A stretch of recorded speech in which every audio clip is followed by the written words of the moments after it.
and welcome to episode 101.7 of Awakening with our favorite Elven Ranger man, Reuven of the Ranger clan.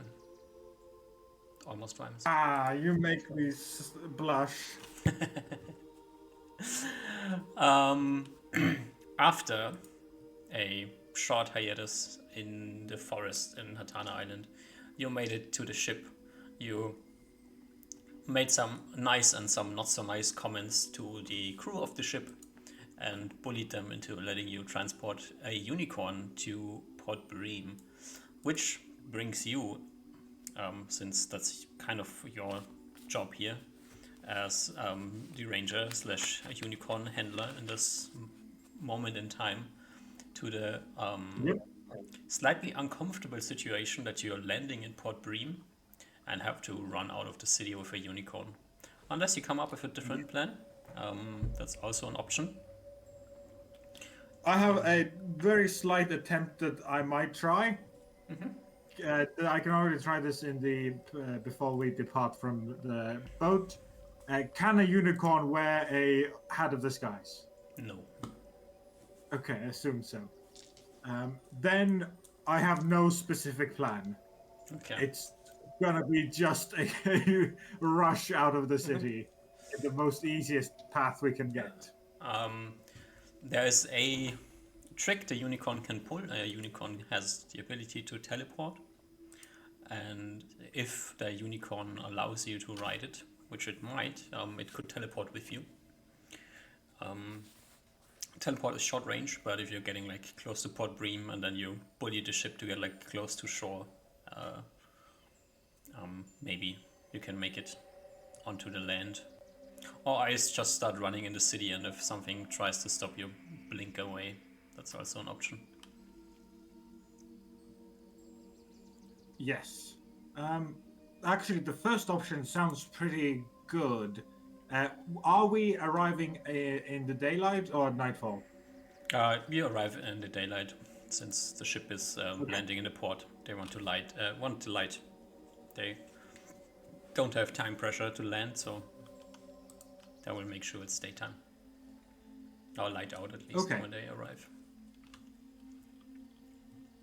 In that case, since last time I've played, it's been a couple of weeks now, and I have had many days to just think of weird interactions that I would like to try out, and here might be one of them, which is if, say, both me and Kitty were to reduce ourselves by Kitty's two reducers a day, would a owl summoned by the owl obsidian statue be enough to carry us in each claw? What's your weight? Let's see. I am. Wait. Is. It might be in my roll 20 sheet. Let's see, Reuven. I think it should be 101 pounds, but I don't. I need to see where it's written down. Oh, I think I saw it.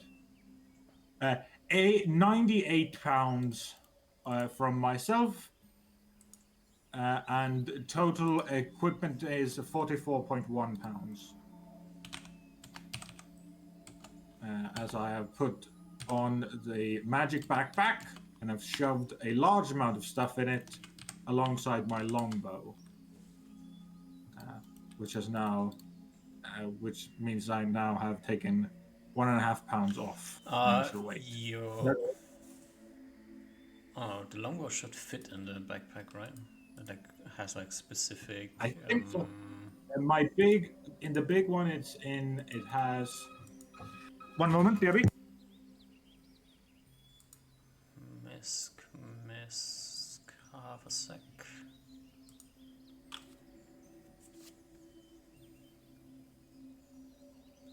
$8 8 cubic feet. Yeah. Yes, I'm back. Yeah, it fits in Sorry. your backpack. It's not Yeah. a problem. Yeah. In the if you can later look, but in the horse sheet, I've made a handy haversack area down just below, and I've written out everything that's in there. What's And your like size? I am a medium creature, I think, but I am what's 4 feet and 10 inches tall. So 150 centimeters about. Yes, I think.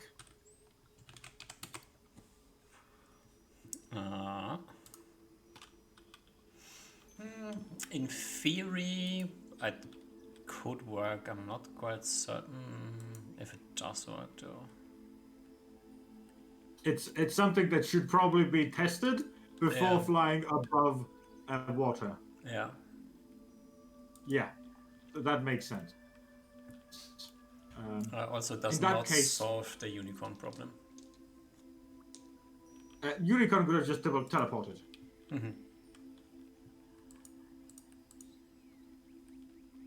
I mean, you can also like.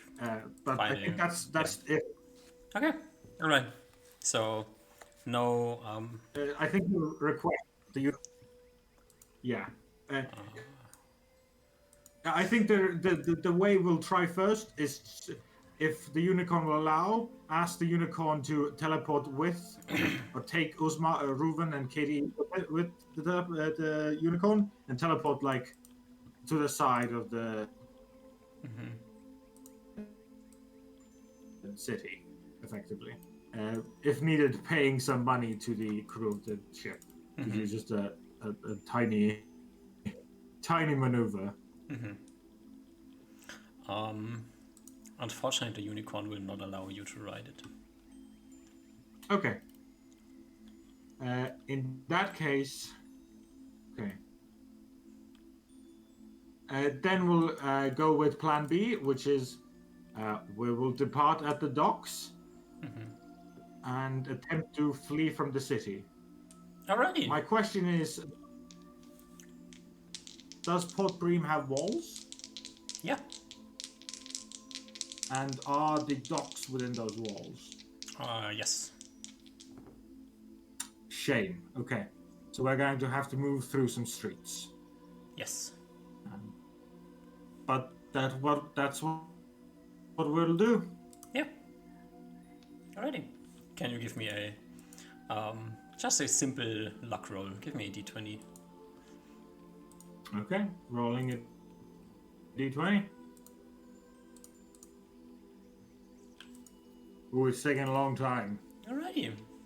Yeah, you land in Port Bream. You like strong armed the crew already. Nobody's expecting you this time, which is a good thing because no like a large amount of guards is on the docks, and you basically just take the unicorn, run off the ramp, and start heading into the city, not stopping for anyone.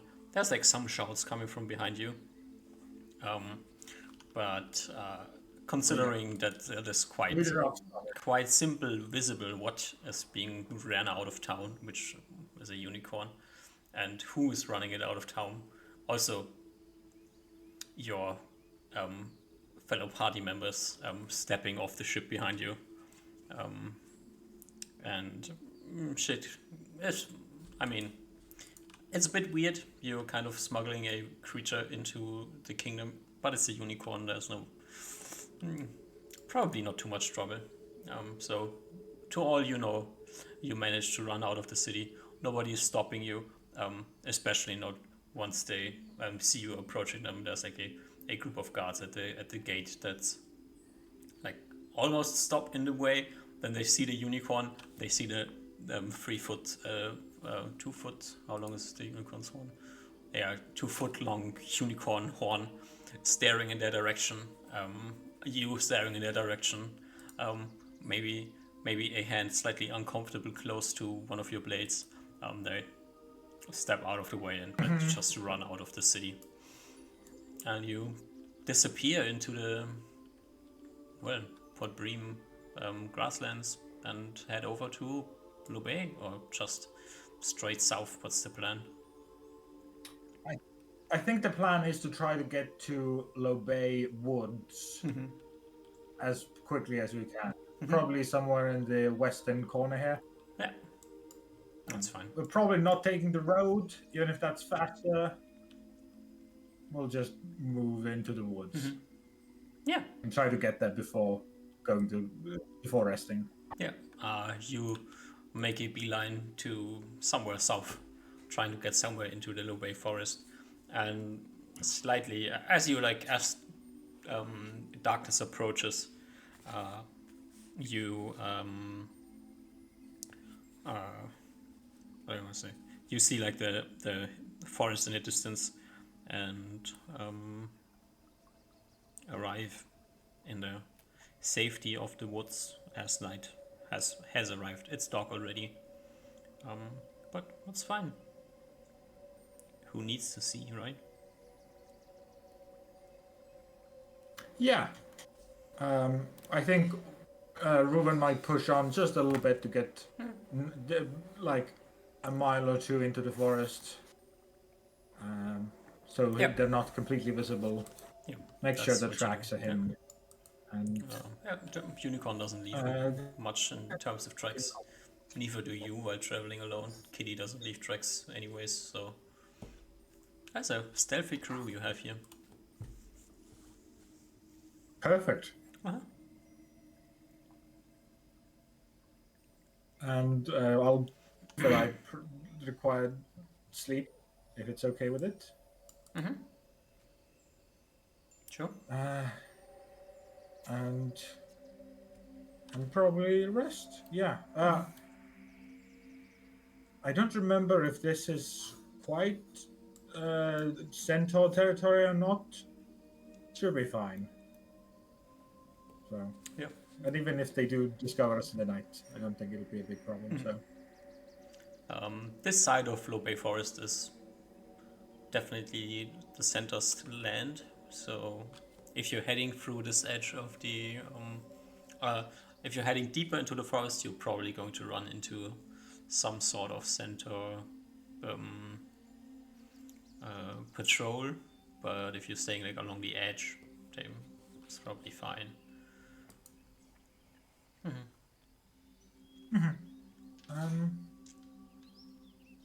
Yeah, I think for now Ruben's can rest and then plan out which way he's gonna go.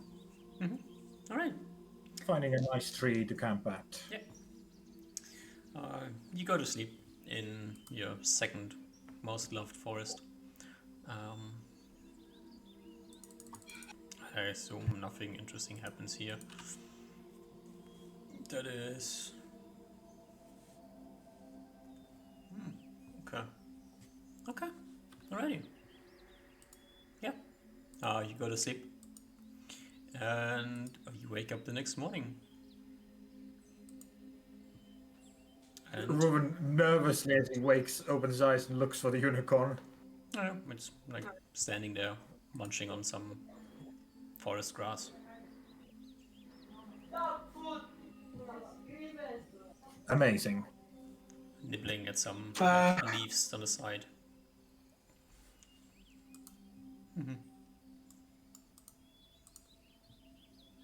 I think he has a nice, easy breakfast of tree stuff and will ready himself for travel. Alright. Probably even maybe expanding a second hour spell slot to get some good berries so he doesn't have to move, so he can move at full speed and not rest to eat. Alrighty. What's your So we get some good direction plan here?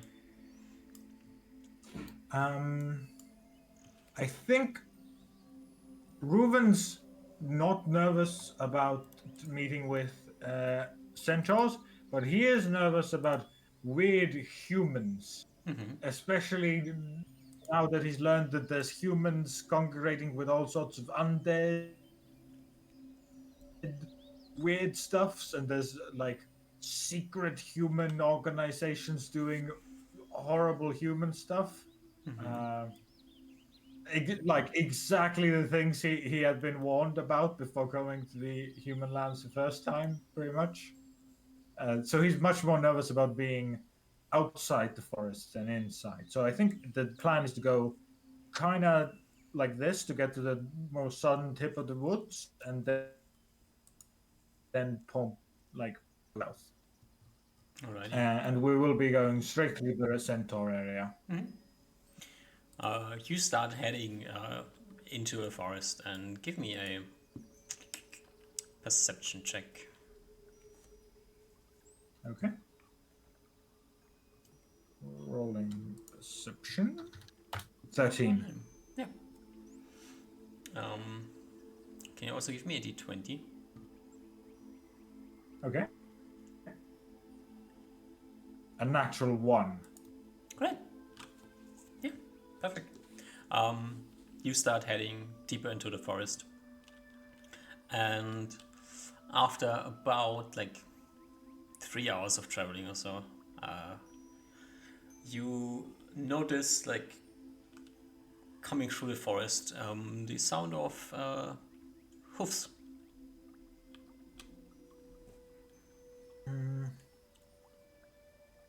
Ruben will stop and indicate for the unicorn to stop as well.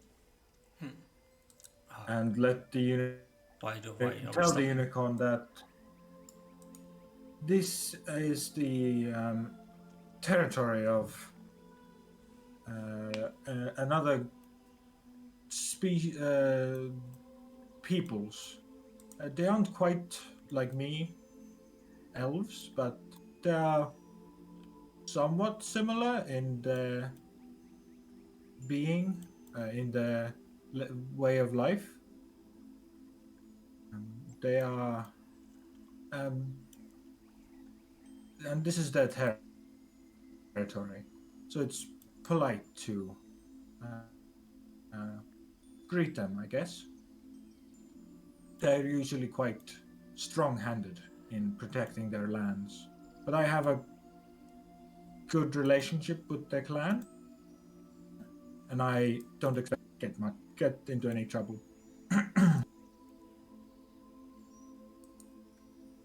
I don't sense any danger, so we should be fine. Unicorn blinks at you.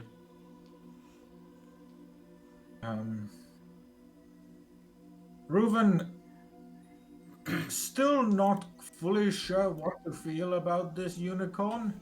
He came looking for essentially this unicorn in Hadan Island, or came to the island specifically almost to look for it, and then discovering it to be depressed, and now traveling through human territory to get it to his woods, without even really being sure if there are unicorns in his woods, in the Elven woods.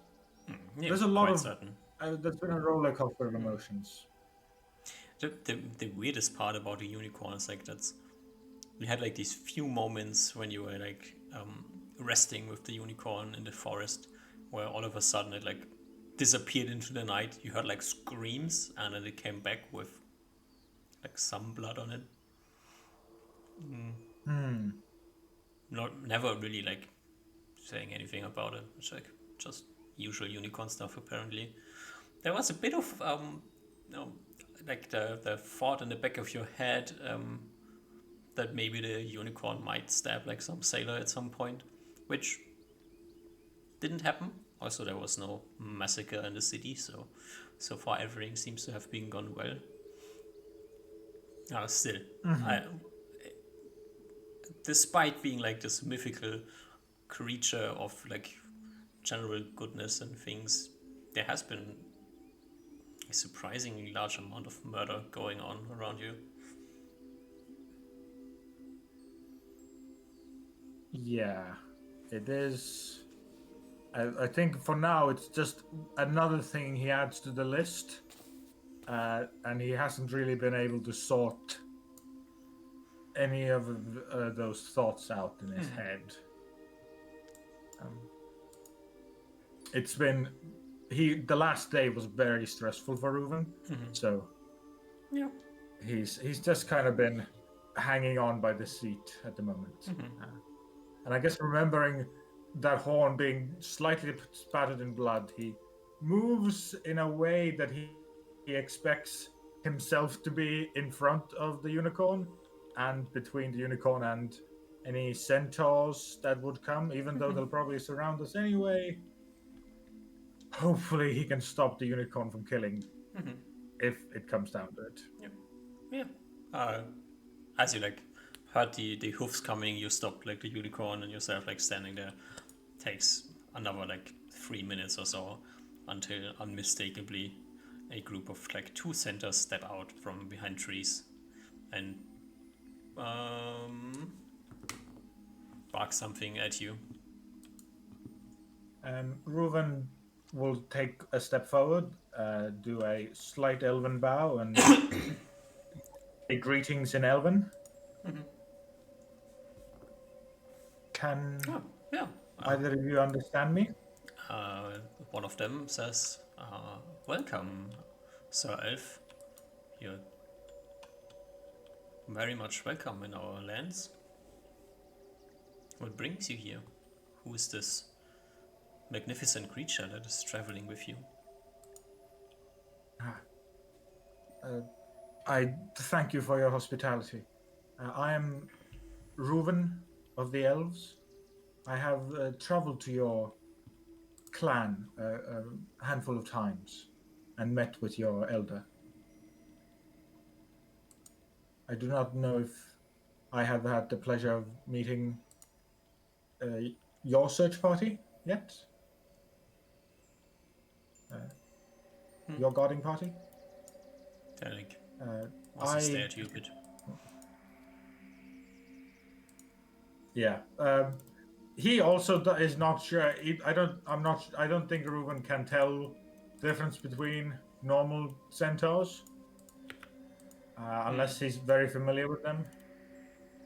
So he attempts to be as polite in the Reuven way as he can. I'm here helping this creature. In my Elven language, they would be called a unicorn.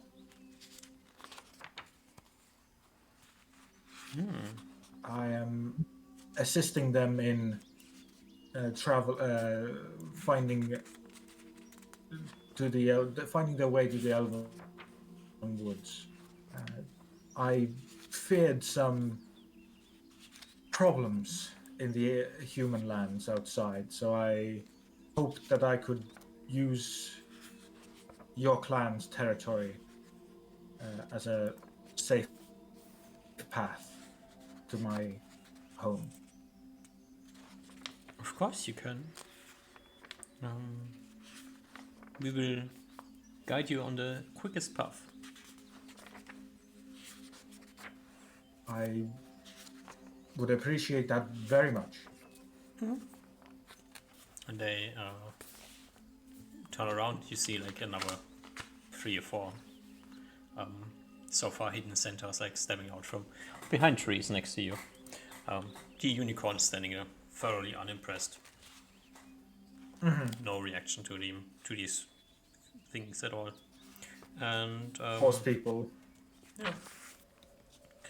And you can quickly ride through the forest. Great. They will lead you on like seemingly paths that they realize to be paths. You don't quite get it through the forest. And you will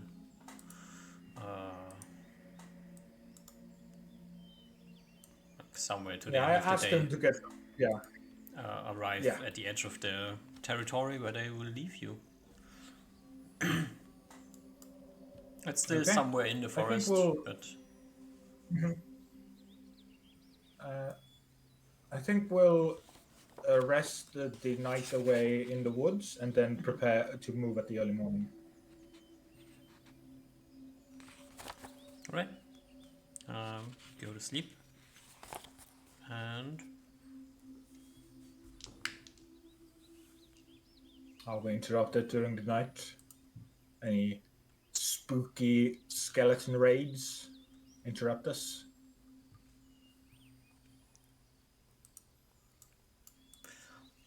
no skeleton raids, no.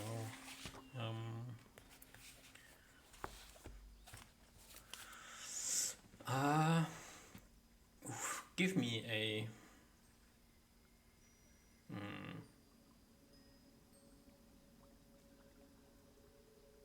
give me a perception check, yeah. Okay. You wake up the Perception? next morning, and as you like start Okay.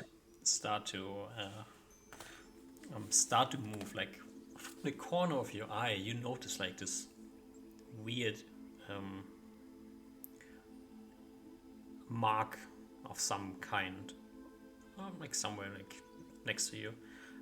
Mark, it's like your ranger senses tingle as this seems to be a track of some sorts, and the weird thing is that's why it stuck out of you. Like there was like this broken branch, and then next to this broken branch, a handful of like hairs from a pelt of a creature. Oh yeah. Is there something that interests you? Or? At the moment, Reuven's he'll do a quick purview of it and like take a better look at the mark and maybe pick up the fur and see if we can identify either. Yeah. Like you take a quick moment to look at it. You pick up like the hairs, look at the hairs, look at the ground, and give me a tracking check, just a d20. 16. Yeah, it's old Very tracks. They must be like at least like 2 days old or something. And like there's like these two things that are overlaid with each other that don't make really sense to you. It is clearly some sort of great cat. That pelt reminds you of the tiger. It's not quite a tiger hair, but it's like similar, like large feline, yeah, strong, wiry hair, but also like this deep under coat. But it is definitely a bipedal creature. Huh. But he's confident the mark is a couple days old. Yeah. Older than a day. Yeah. Okay. That's good enough for him. He'll ask Kitty, kind of absentmindedly, if she recognizes the fur or the smell of this track of the creature. And Kitty comes over and like sniffs at the hair and then, yeah. Huh. Reuven will tuck this away into his mind, but he's currently on what he feels like is a pretty important quest. So he doesn't have time to investigate this further. Alrighty. So he's ready to just fully run south at the early morning. Yeah, great. You grab the unicorn and you start heading south. It's like half a day of travel to get to the Elven Forest from here, so you will quickly arrive in your homelands. As he's getting closer to the homelands, he feels a mix of emotions of, whew, we're out of the human lands, we're safe. But also, probably for the first time coming into the Elven lands, there's the creeping anxiety, maybe? probably just from his multiple years of adventuring accumulated PTSD and anxiety and all of such troubles. But he feels a creeping dread or a creeping nervousness because the only time he's brought a creature of the who has claimed to be like a person of this nature god, or however the unicorn put it, that person was like very much taken from Reuven pretty hard-handedly.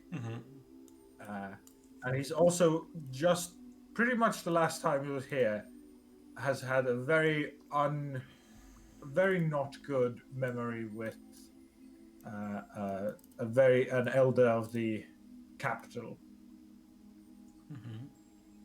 So slightly sneakily, as they approach, Reuven removes his gauntlets of dexterity and instead puts on a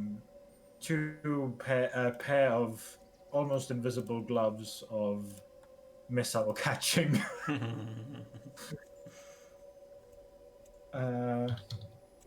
Probably won't help, but it's more of a calming for his own mind than anything else. Yeah. As you like approach the elven forest and like head in, like you're not getting approached at the edge. Nothing seems to be waiting for you. No weird creatures lurking around. It seems like every other day. And as you head into the woods, the unicorn like sniffs around and then says, it smells like home. Reuven nods. These are the woods of my people, my clan even. My home isn't too far from here.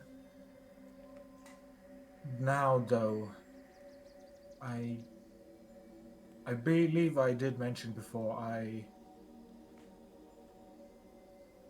I have learned and have been taught of your kind, but I've never seen anyone like you.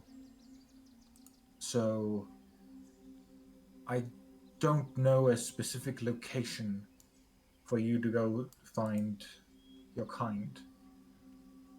My best idea would be go to my home clan and ask the elders there. They most likely have much better knowledge than I. I also wanted to see if maybe you detect anything as we go deeper in. Any signs that only your kind would notice. I will look for them. But Reuven nods. maybe your people do know something. You should go and ask them. I will accompany you.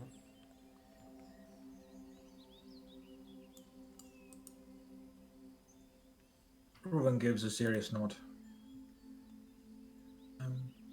My clan isn't too far from here. We should make it hopefully by today. And I think we start moving. Yeah, you start moving.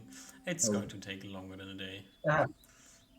I forgot how big this map was compared to the other map. Sorry. Yeah. The Reuven has, times of being frustrated or brain farts. Everyone does. So, yeah, we take more than a day, but Yeah, it's going to take at 2 this days. point, Reuven is feeling much better and now that we've already gotten into the woods and haven't been ambushed, he's feeling much better, and he just about all his anxiety has lessened. So he's ready to. You head along, and Yeah. the next day make your travel to to Windra. Arriving there like some time, like probably like late in the day. Night has probably already started to begin. There's like this slight shimmering of probably magic light, like hovering somewhere around the magic tree homes of your people as you step into the glade overlooking the city town proper. And you can head into your family's home. I think so, yeah. That's probably where he starts out. Takes a deep breath in as he reaches the glade. Yeah. Probably happier than he thought he would be.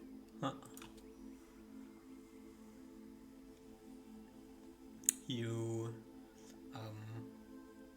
head into your home and quickly meet your father. Andras is his name. Andras. Yeah. Let me check my notes as well. Andras, yes. Andras, yeah. I think you made up this name, so you get to tell me how his name is pronounced. Well, if I told you the name, then it's Andras. Andras, very well. Andras, yeah. You meet your father. He welcomes you, gives you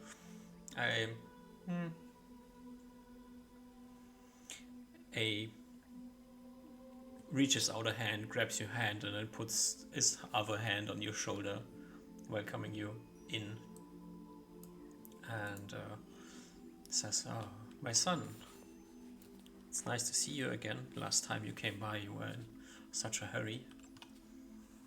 How has your quest developed? Have you struck down the monster that lurks?"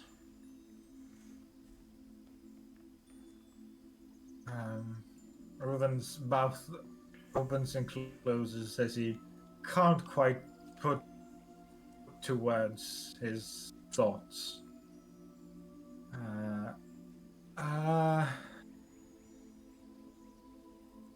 Thank you for asking.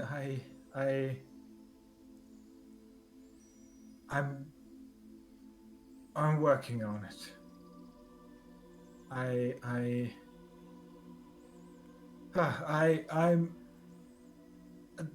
Dad, I'm here because I need some help. He kind of squints his eyes slightly. He like grabs you by the shoulder and leads you up to the next floor to go and sit in the kitchen area. Your mom comes along as well and sits with you, noticing like the confused mood you are in at the moment. It's like confused, embarrassed. I don't know quite exactly what it is. Slight embarrassment, slight weirdness. Yeah. He'd probably mumble something like, "I'm sorry, I'm back so soon. It's really good to see you again." Soon?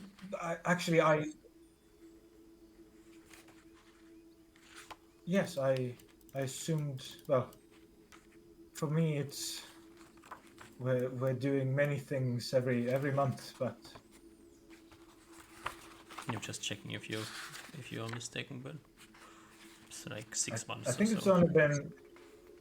Okay, so it's been one of the longer ones since been back, I guess, but also. Ooh, I forgot. There's like a totally different, embarrassing thing that happened in between the last visit and now. Okay, go ahead. Yeah, because Reuven's probably not sitting down as they begin to sit. There's someone I need to show you. That they're waiting. outside. Your mother definitely gets like a slightly frightened look as you say that, but she doesn't say anything. Yeah, he also bites on his own tongue. Is like, and has his hands up in a weird, like about to do some gesture, but just like drops his hand. Is just like, I think it's okay. Let's go. And he walks down, kind of avoiding the gaze of his mum and dad. You walk down and head out of your house, I guess. Out of I your guess so. tree. That I'm assuming the unicorn didn't come in. No, the unicorn doesn't come inside. Yeah.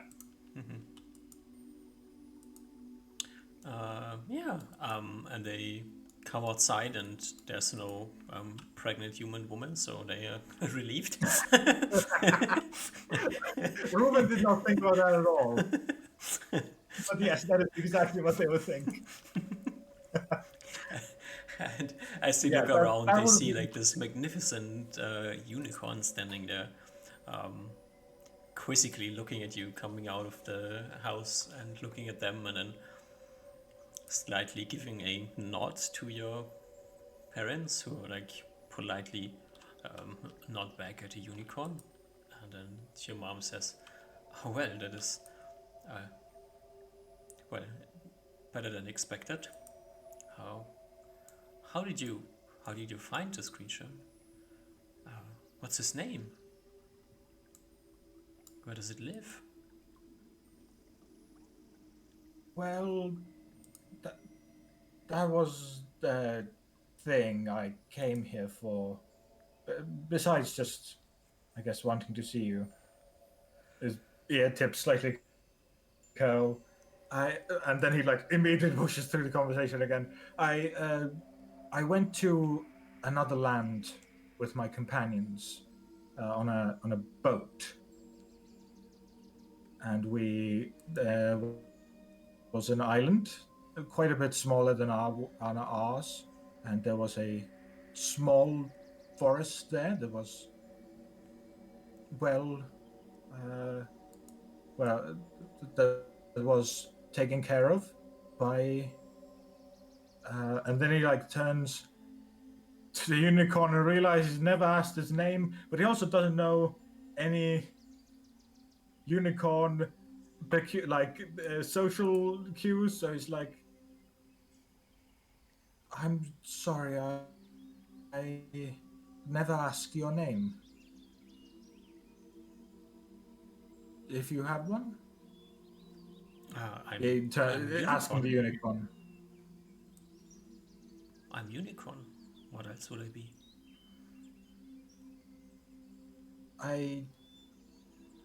Yeah, yes, that's totally fine. And then he like slightly sheepishly turns back to his parents again, and well, they themselves requested if it at all possible that, or if they themselves said that they were looking for their own kind, and well, our woods are so large, and I've been thought about unicorns before.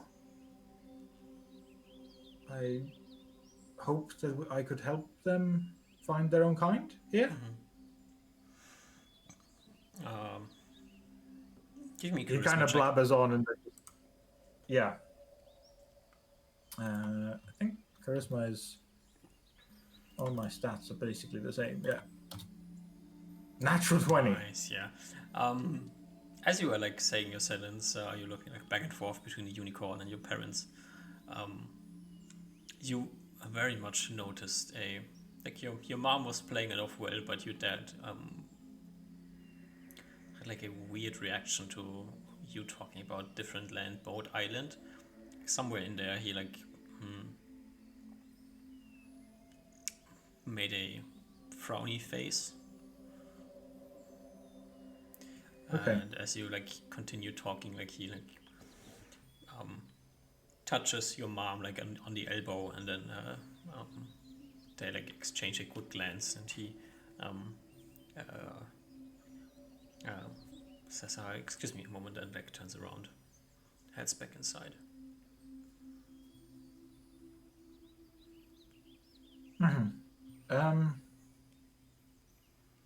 Reuven's now has stopped his speech and is now kind of nervously looking between his mum and the unicorn.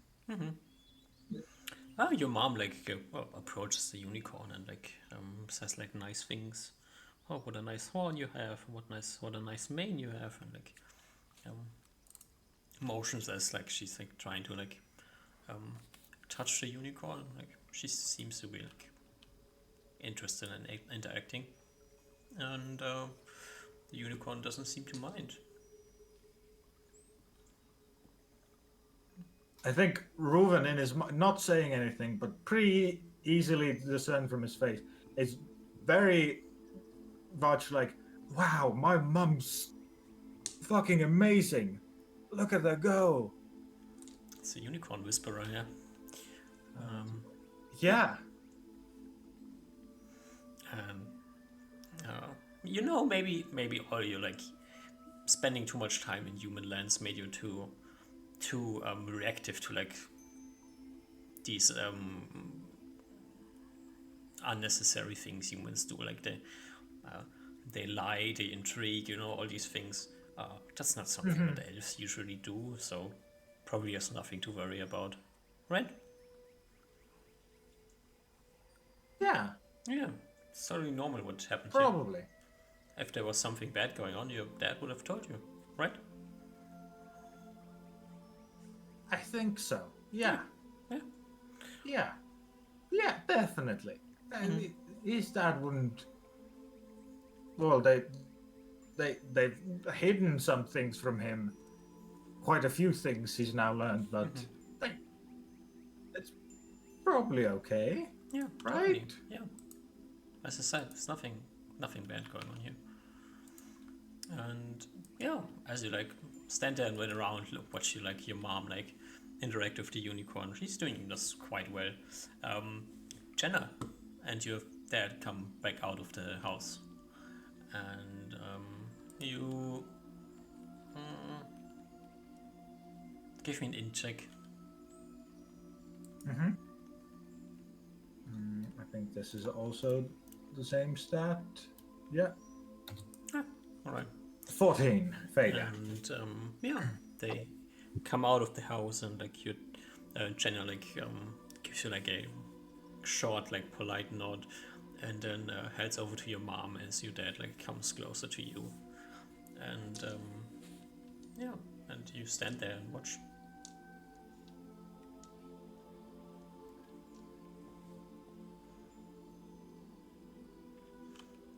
Jenna is clearly doing something. He'll. Yeah. I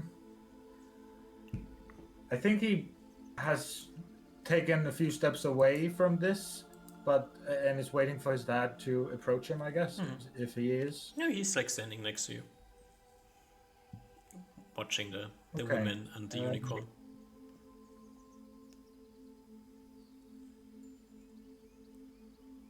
Some odd thoughts go through Reuven's head, but ultimately these are his parents and Jenna, who is like almost a parent to him, so he trusts him as much as he trusts anyone. So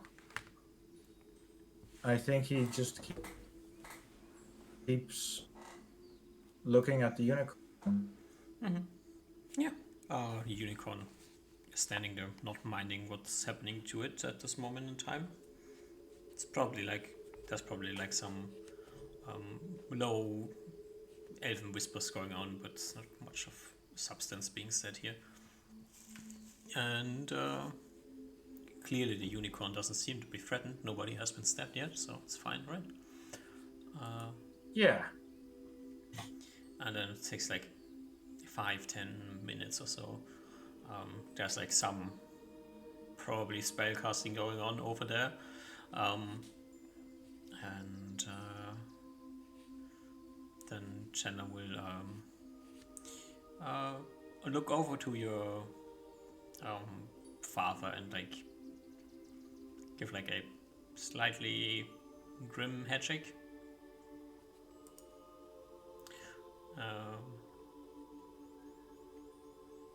And then like continues like petting the unicorn for a bit.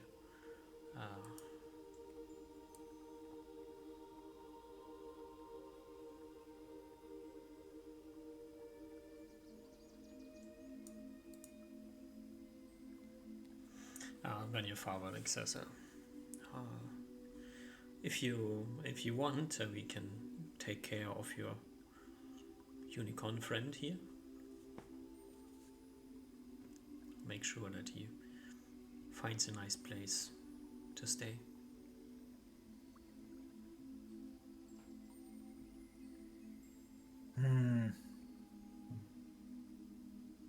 Maybe it is all multiple years now he spent in human company and traveling through human spaces, but he can't help but get a weird feeling about all this. So he fully turns to his dad, maybe even his back on the group, and asks, Father, is everything all right? Did I do something? Have I made a mistake?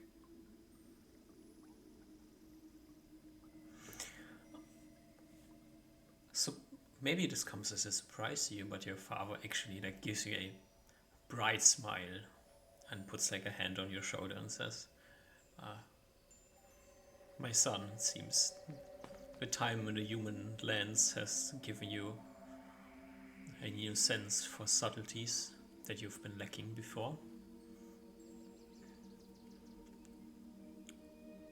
You haven't done anything wrong. It's just there's things you don't know because they do not concern you for now.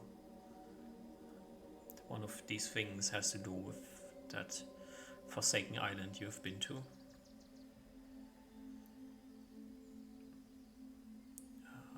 It seems as though the unicorn that you have brought here seems to be pure of heart.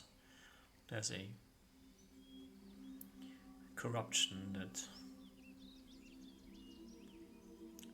I was afraid might have been in place, and so far Jenna seems to have confirmed my fears.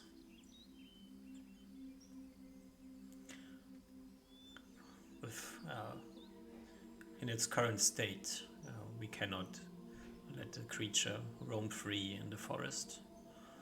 So, in a sense, you have done the correct thing, bringing it here instead of trying to find something or letting it roam alone.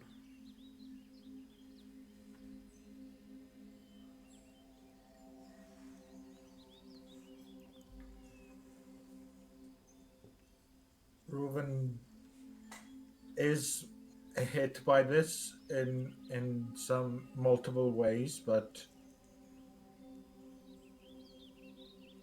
he's been in, well, stressful situations before.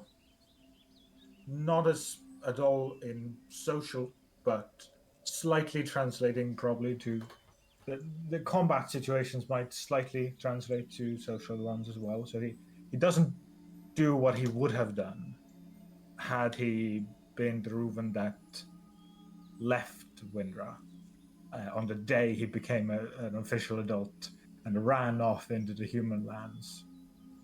He doesn't quite scream and react. He takes a deep breath in and a deep breath out, and then lowers his voice, does things he think Uzma and Oliver would do in this situation, and quietly as he can, asks.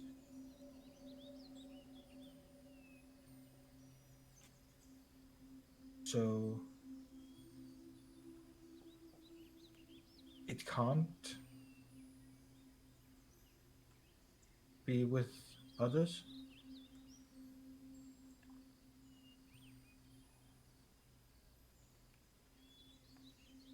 Not in its current state. We have to find a way to get rid of the black mark that it is carrying. It is going to take some time, but I'm confident that we will be able to do so.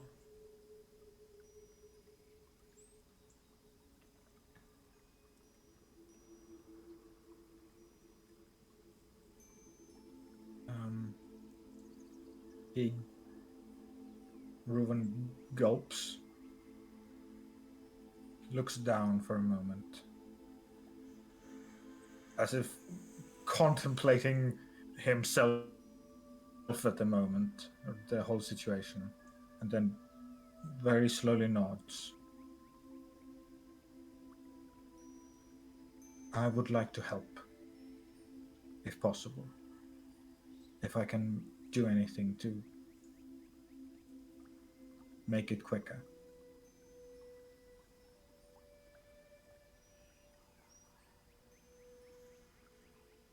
Reuven, you already have a quest to fulfill. There is no quick way and nothing to speed up the process here. Your duties lie somewhere else. Your unicorn friend will be in good hands, I can assure you that.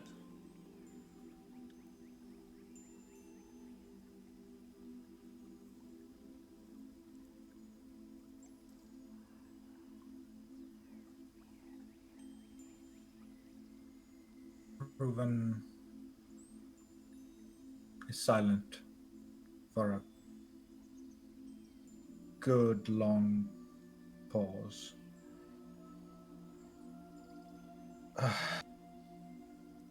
But we'll do a long exhale and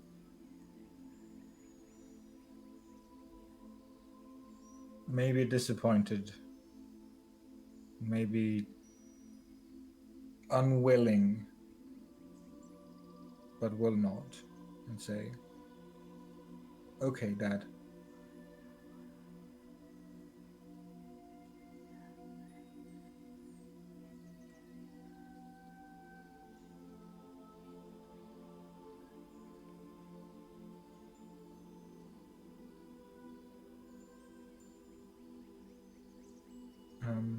I think Reuven is not quite stunned, but has just been like littered up with information and weirdness he did not expect at all, and kind of feels like there's a dirtiness in his stomach that he can't get out, and so he feels kind of trapped in this situation, this conversation, or the whole situation. So I think he just doesn't quite leave, but like walks over to a nearby tree and just kind of zones out, and almost extradites himself from the whole situation. Not running away, but just he physically does not know what to do in this immediate moment. Yeah.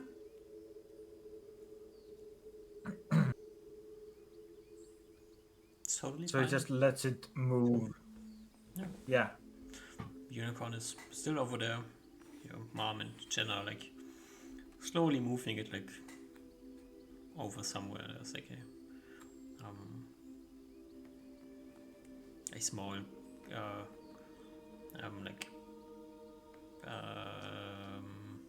not lake. There's like something smaller than a lake. Like this like small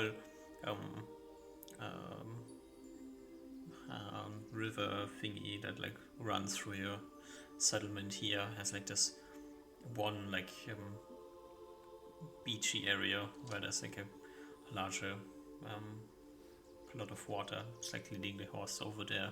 Got like something to drink if it wants, and they're like talking to it. And yeah, the unicorn seems to be fine. It's not running away. It's not stabbing anyone. So seems to not be afraid. Yeah.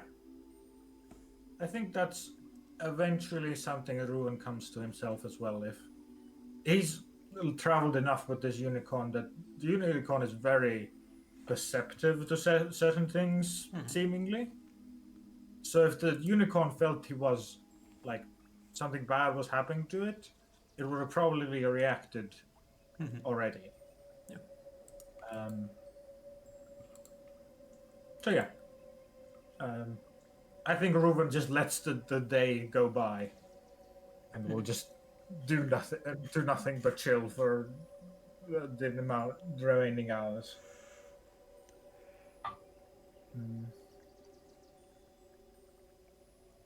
And we'll see if tomorrow or this night, if he is called upon, or if people will talk to him without him doing something. If not, he'll just let the day go by and just go to sleep. Yeah, it's already night, so it's probably already time to go to sleep here. Yeah. You slip into your bed, I guess. Yeah. I guess I have my own room, my own bed. He falls asleep, touching the marks he left to the wall of his room as a kid.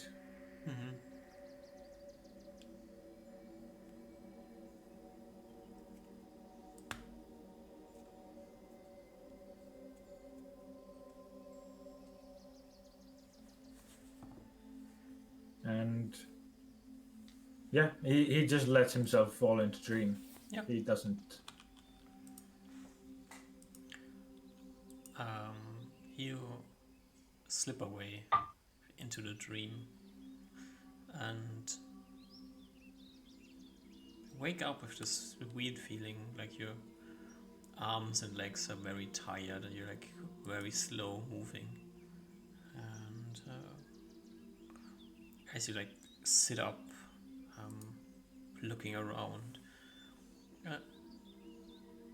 this is like this weird gray-green colored land that you're looking into. That is clearly not a place you've fallen asleep. And there's not much to see. There's like some trees in the distance. There's like some shadows moving. And as you like look around, slightly confused, your gaze falls upon this colorful green colored humanoid figure standing somewhat in the distance, but seemingly looking at you.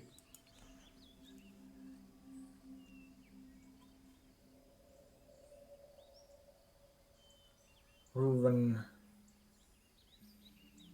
first has a pang of panic from his mind, if his mind is like lucid enough for it to happen.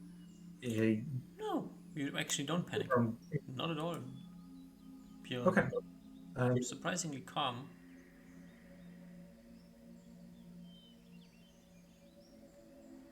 Surprisingly, Reuven. Surprisingly unable to move as well, but that's like a side thing here.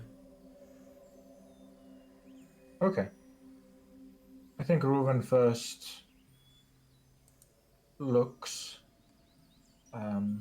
not quite meeting the gaze of this individual fully, but just as you said, his eyes peer around.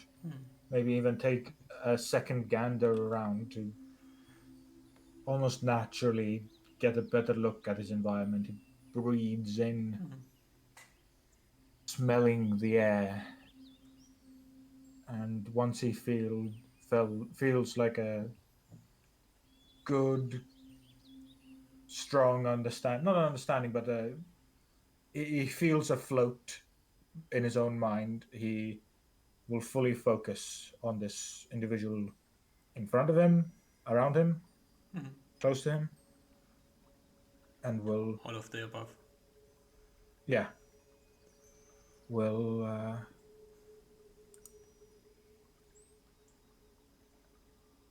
not do an extra like a very extra elven bow or anything.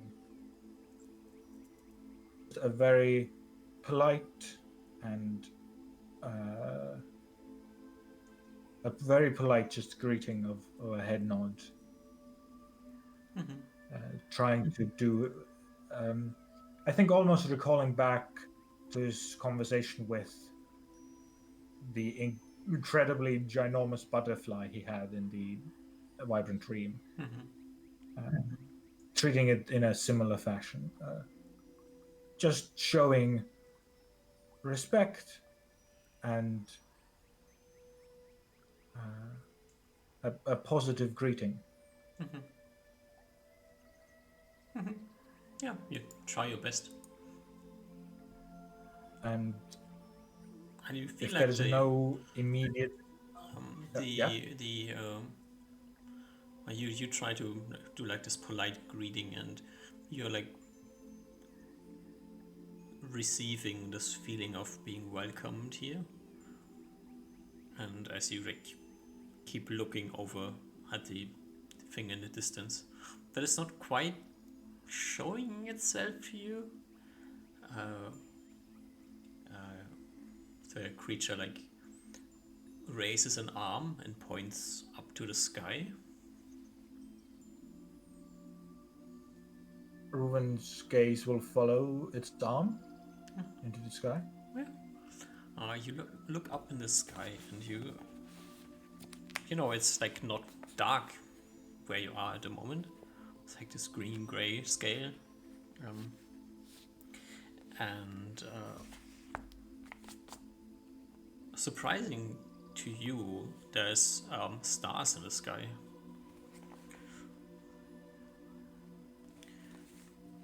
And as you keep looking up, a group of stars start to shine brighter than the other stars.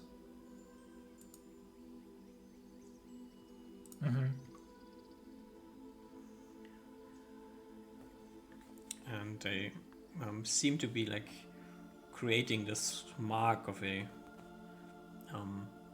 five dots in a line, with like a triangle of other stars being shaped around it.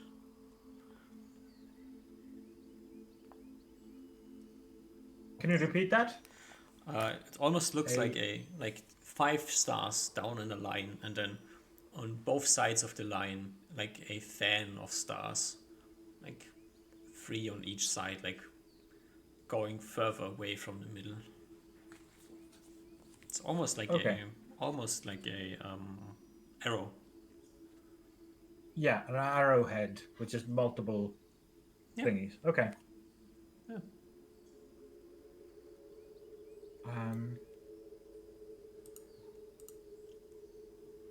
Reuven. And then as you like start to notice the arrow in the sky, or maybe it's an arrow, maybe not. It's like hard to say what it is exactly. It's like this group of stars that like started to shine in the background of other stars. There's this weird feeling of the world like almost collapsing around you. It's like very strange, because this the sky like starts coming down But you're standing there and looking at it, and it's the sky. Where is it coming down? And basically, as the stars that have been highlighted there in the back of the ground, like collapse into the ground you're standing on, you fall back asleep, and shortly afterward, wake up in your bed. Do I remember anything? Yeah, Oh, especially the symbol. I go to sleep. No, you wake up. Yeah, It's okay. morning. I wake up and You wake up. you You say feel I well rested. especially the symbol. Yeah, you feel well rested. You wake up with like this very strong memory of having dreamt something, and clearly like this. There was this figure. There was the stars in the sky. The symbol that the stars were drawn. Yeah. Mm.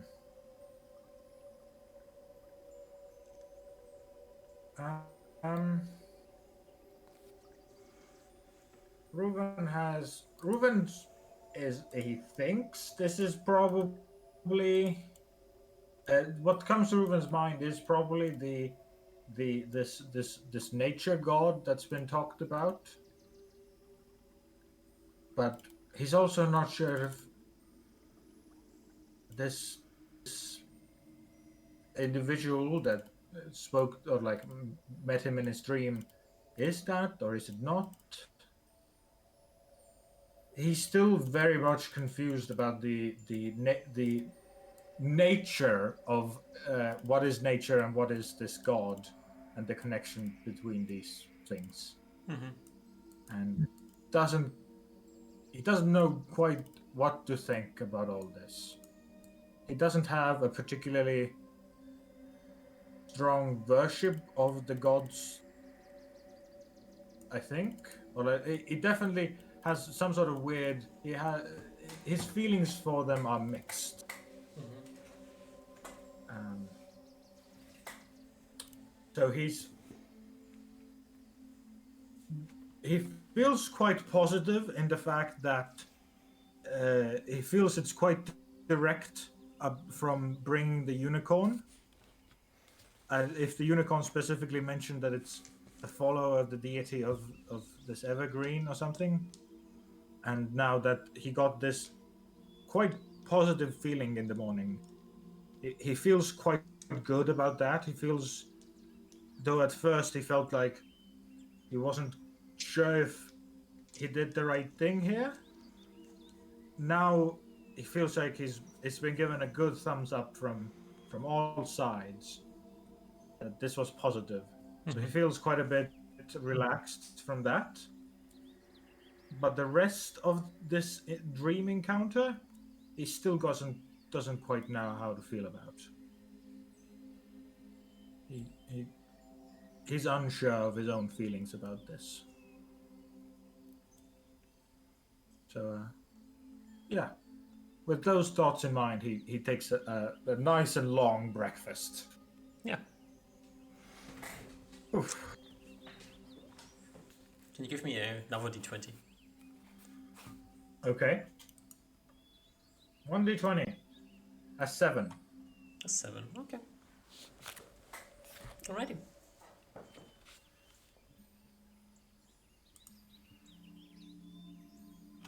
You are in your hometown.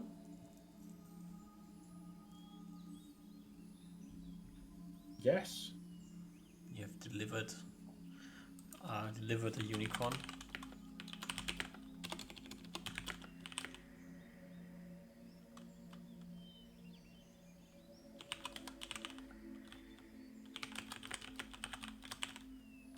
That he very much did, and he feels, though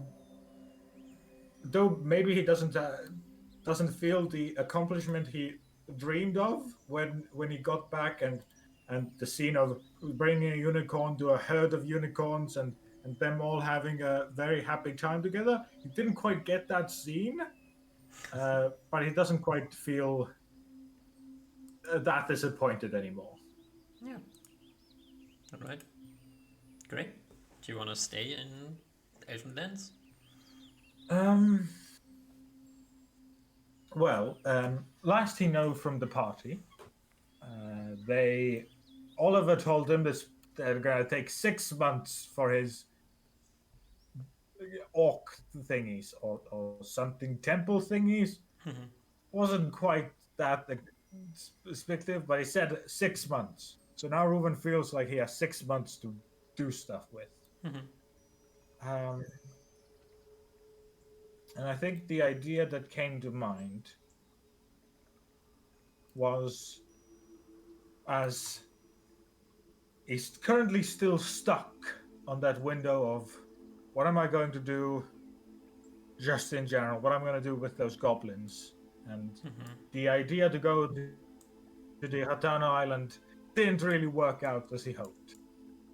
But he hasn't quite given up in reaching some sort of conclusion that he could then base his decision on what to do with the goblins off of, as he's still pretty much ignoring, maybe subconsciously, maybe consciously ignoring those goblins, and the actually directly dealing with them seems very scary and bad to him.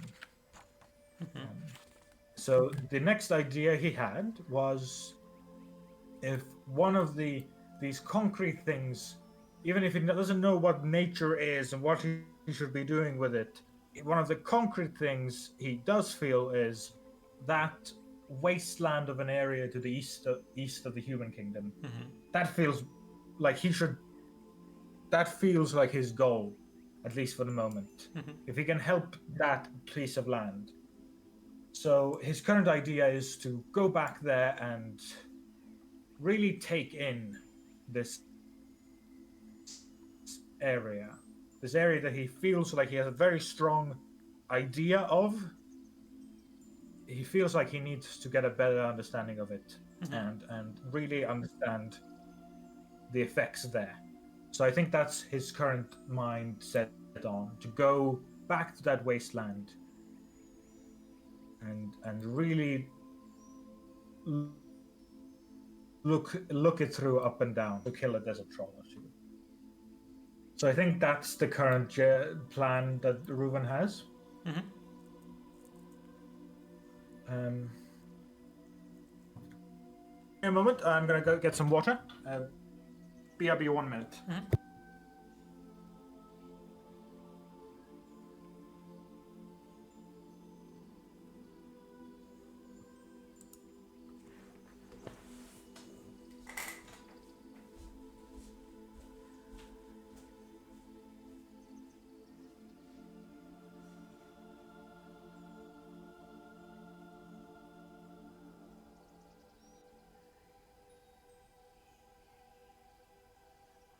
I'm back.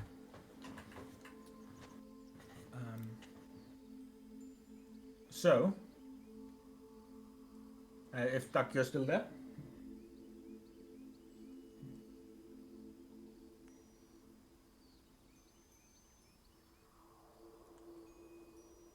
No.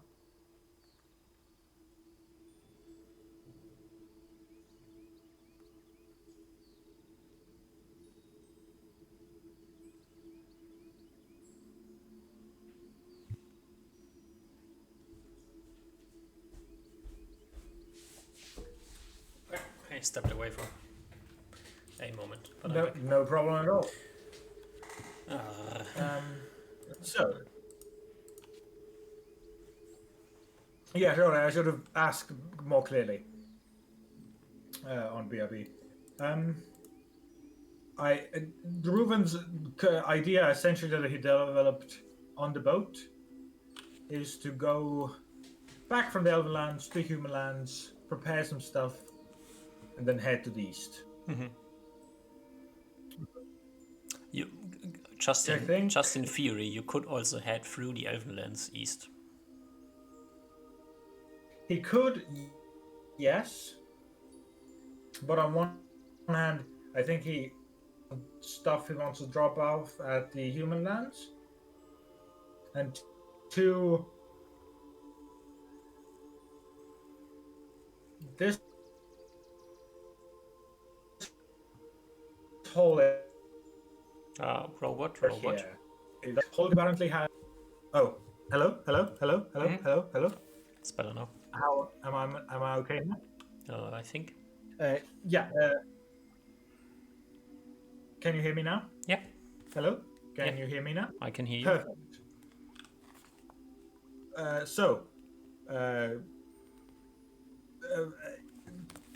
Effectively, it seems like the whole south side of the wasteland seems like very bad news, as far as we've covered it. I think From what I everything understand, is bad most now. of those areas are not good. Duck, can you still hear me? Yeah. Okay. So yeah, I was saying the south of the wasteland seems like very bad news. I mean, you've never been there, so how would you know? Exactly. So he could try that, but I think he'll start out adventuring on the familiar lands, and if he has time, he might check it out. Uh-huh. But I think for now he doesn't want to go there. Yeah. Okay. How are you planning to get east from the human kingdom? Well, good that you mention it. Since now we have over the multiple weeks we had of break, I have a whole list of things that Reuven has could theoretically do that I think are fun ideas that I'm gonna run down, and I guess the plan is for Reuven to, as he's traveling back from Windrod to the eastern portion of the human kingdom, he's gonna attempt to try some of these ideas out. Alrighty. So I'll just hit you with these, and we can go with them. Sure, it's fine. So one thing, integral part of this, Kitty can cast the spell tree. And it says shrub or tree. I'll bring up the spell as well. So if we were to, especially in the Elven lands, but also the human lands, look for the smallest type of plant that this spell would allow, how small could Kitty turn herself with this spell? Kitty will always be about kitty sized. Ah, interesting. Okay. Then, second question. If Kitty were to go small with her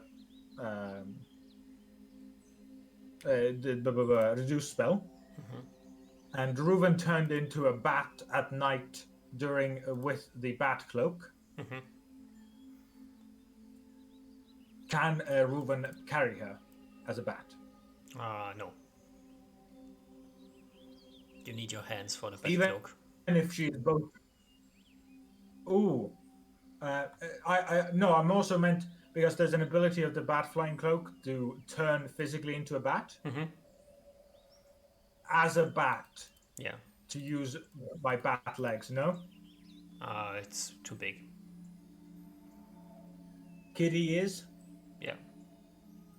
Kitty is okay, understood. A bat foot is good enough to hold on to something, to carry its own weight, but it's not it's not a hawk claw or anything that's good at grabbing things. All right, that makes sense. Bats are not meant to carry things.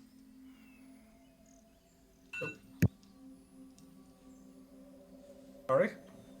Then Reuven's essentially last attempt to fly. So let's turn these things out. Blah, blah, blah. Then Reuven's final thing that I guess he didn't get to test out in the boat was the owl trick, essentially. To turn Kitty small, Reuven small,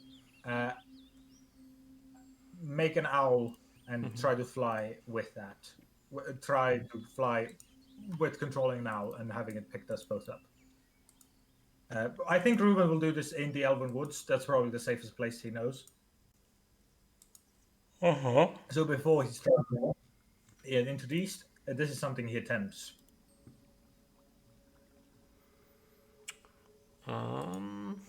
Let's see.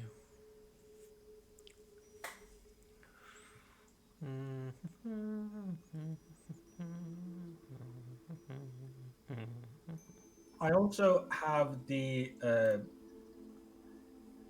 magic rope, the rope of something that we have. A rope of climbing, which I think also becomes small. Does that also become smaller if I'm reduced? Depends. Okay. I will attempt to use that if I think it would help, but it very well might not help. So add that on top of your considerations. I might have had. It might have been better for me to type some of these in DMs, but I did not think about that. That's so fine. I'm sorry. So you turn yourself tiny, you can turn Kitty tiny. You're about like the size of a large rat. Kitty is about the size of a mouse.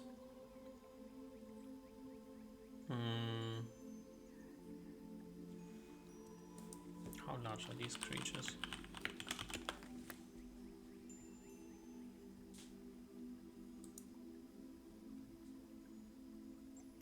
That's serpentine horned.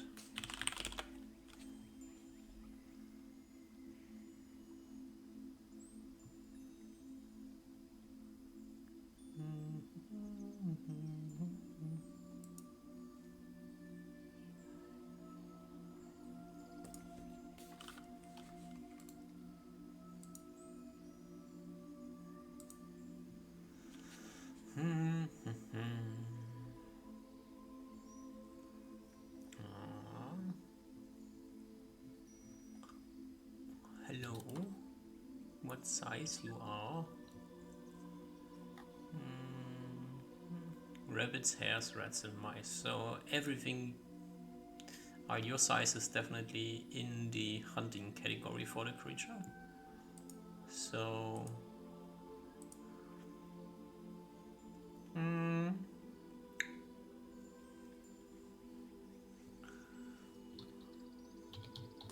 the main issue I see is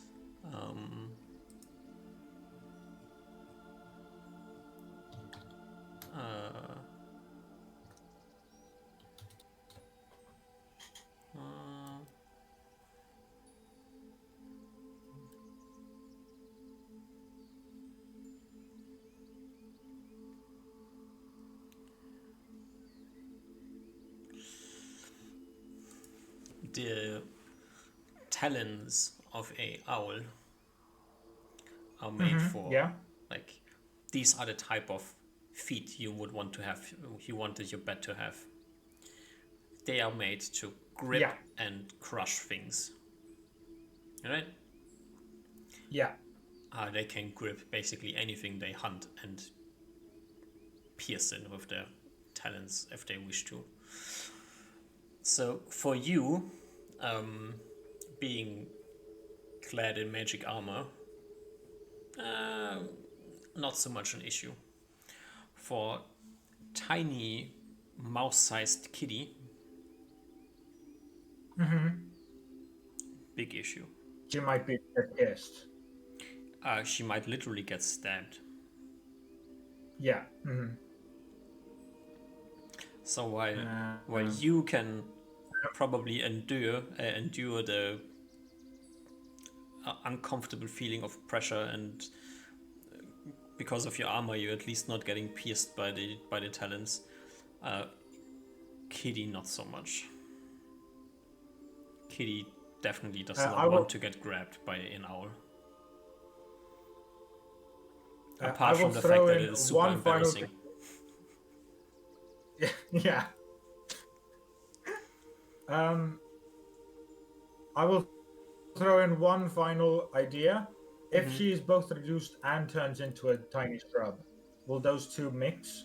Or one, does it mix? Will that help? Because the shrub is like technically attached to the ground. It's not like a tumbleweed.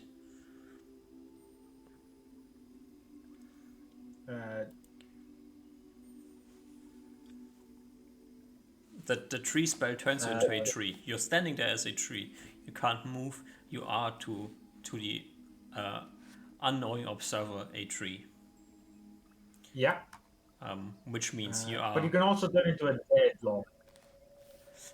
If sitting on a tree.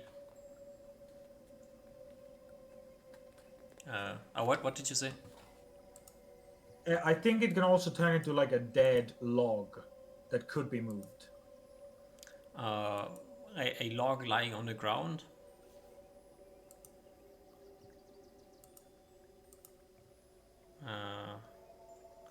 Where's the tree spell?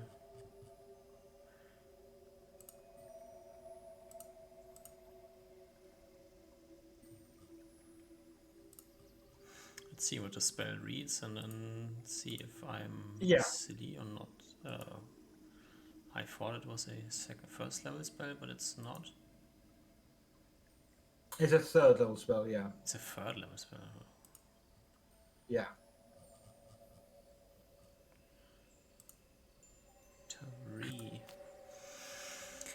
For a small living tree or shrub or that of a large dead tree trunk with only a few limbs. Does a large dead tree trunk mean it's falling over? Don't think so.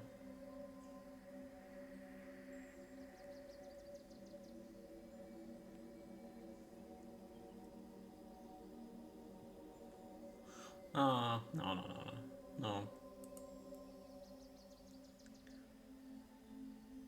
That is too memey. But then you can like turn into a dead log and get like thrown on a carried into a town as a tree, and then no. You don't have to be a vibrant living tree in a sea of dead trees, but like you can assume the form of a tree that is logic in the area, but it will always be like a standing tree that can't be pushed over. Okay, I get you. Yeah. And for a shrub, you're always a shrub, like sucked to the ground. All right, yeah, I get you. Then, all right. So effectively, it's I can't. The owl can't pull Kitty along.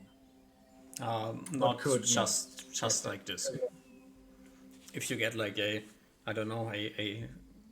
hard leather bag to put Kitty into, tiny Kitty into, and then maybe the owl grabs the bag, but it's a bit pushing your luck a bit here. Okay, so the issue is what the issue is. The issue is Kitty in tiny form is too small and will be getting murdered by the owl talons. Yeah.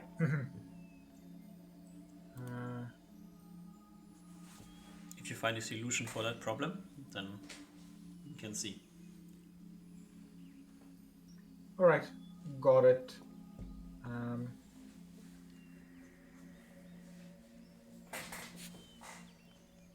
That does make an interesting question then, though, how I get up the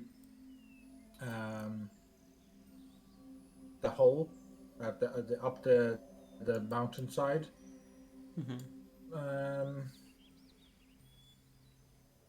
Give me an int check. Okay. Ooh, Oh, nice roll. 28. That was a memory check. A long time ago, must be like a year or so now. You were meeting a group of friendly forest giants, and they told you that there is a way far up north, close to the edge, close to the ocean.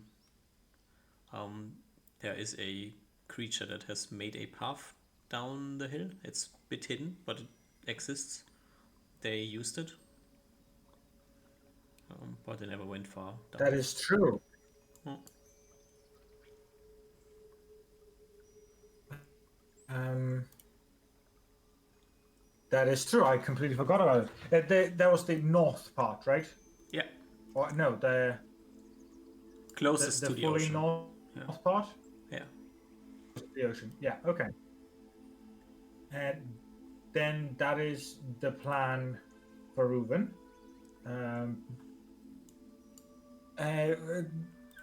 To not fully let go of this owl plan, though. One final thing that I think Reuben would attempt to try is like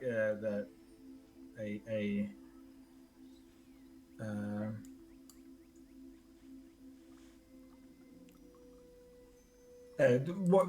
what you mentioned before, like trying to get a bag essentially.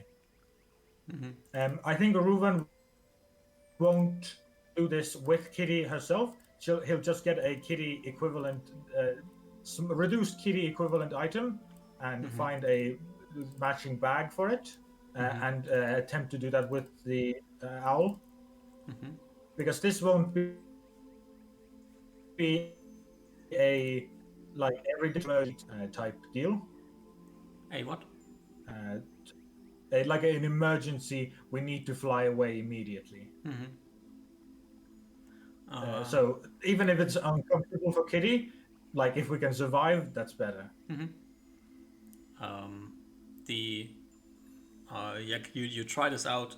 You get like something, put a kitty-sized thing inside, and it will return crushed. Okay. So if you need like some sort of basically a armor for Kitty here, or something that is hard enough to not to get crushed by the owl grabbing it.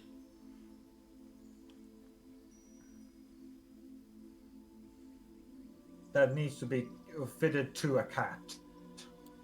Or around a cat. Yeah.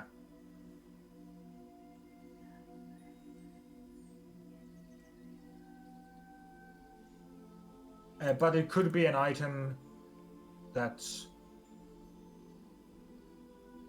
Let me just check my own magic items, but I'm assuming it's not just.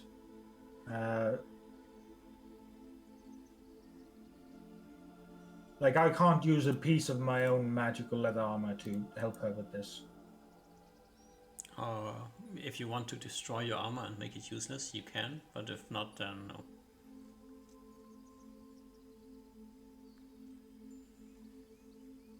Okay, but in theory that would work. I guess, in theory. If you destroy your magic armor, you will have the same problem that Kitty has.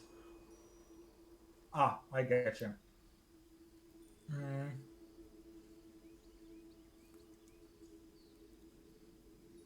Then the only idea I have is to hold Kitty,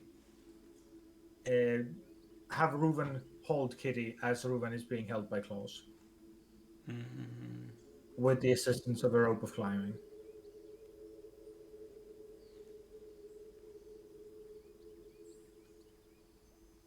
That's definitely not safe.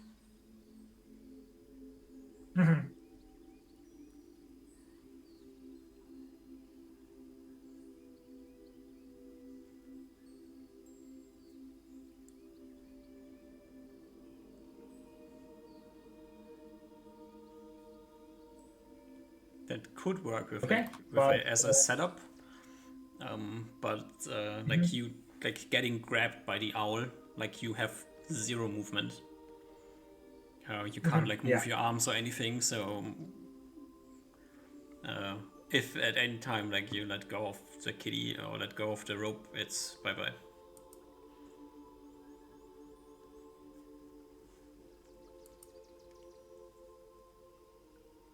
All right.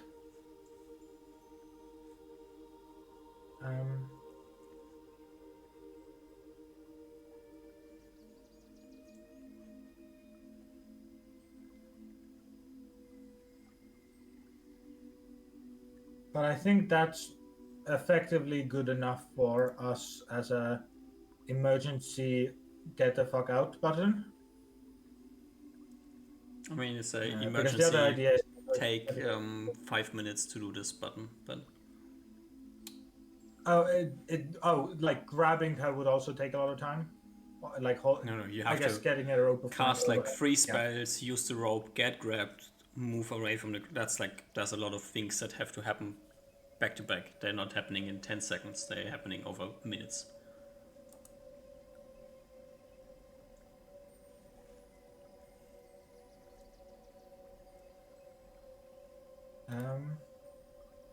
But okay, I think effectively the idea is there of uh,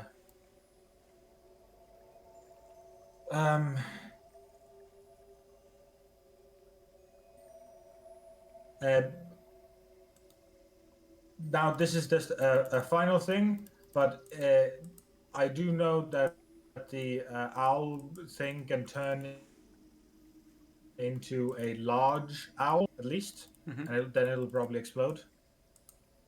If I assumed it was just a similar owl but much larger, would that help? Let's check how big the giant owl is. It's on the birds, I think. A giant owl is not that giant. Just well, let's look at the size. Figure the size. Owl giant.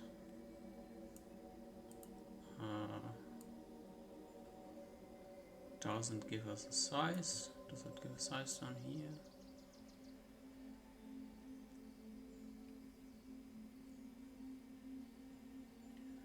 Rodents, large game birds, and rabbits. They're not that large. They're like probably like twice or 3 times the size of the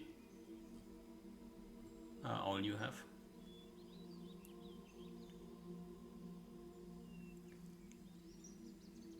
But that would be enough for us to like Reuven and Kitty to get get into a bag and let it take the bag. We would be invisible. We would be blinded, but it could hold a bag with us in it. Same problem. How do you protect yourself from being crushed?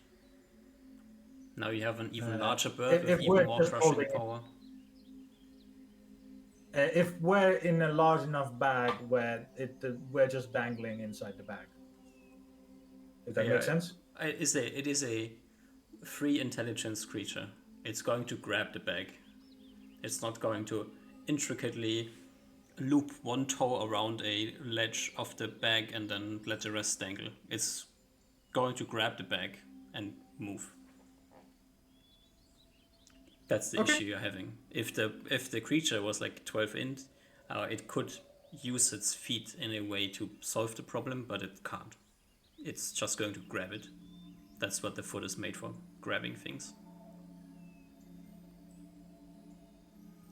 Okay. Then the emergency situation is like effectively Reuven has talked this out with Kitty like beforehand going into the east. So I'll let you know this. It's just Kitty turns Reuven small. Kitty turns into a plant and hides. Reuven makes owl. Owl picks up Reuven and flies up. That's the emergency. Yeah. Okay. And how do you find Kitty? Kitty will find Reuben. Reuben will after the emergency is over. Reuben will come back to that area and be visible because the plant can see the same as the normal creature. Yep. It's like if it takes like if you have to get away for a longer time, like if it's more than 9 hours, 15 hours.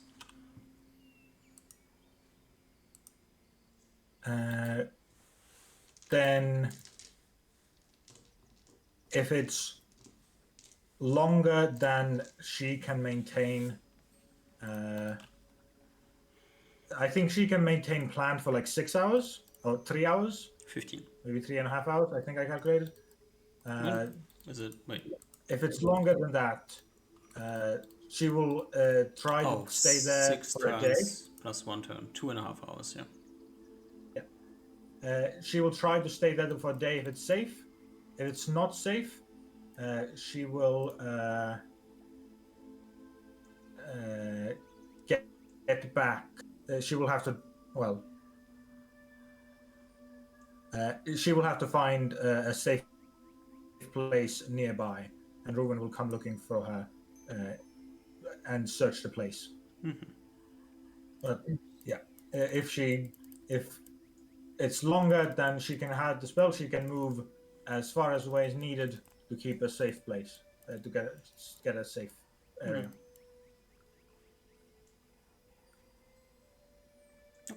Okay. And that's the emergency plan. Already. Yeah. So, how long do you stay with your family?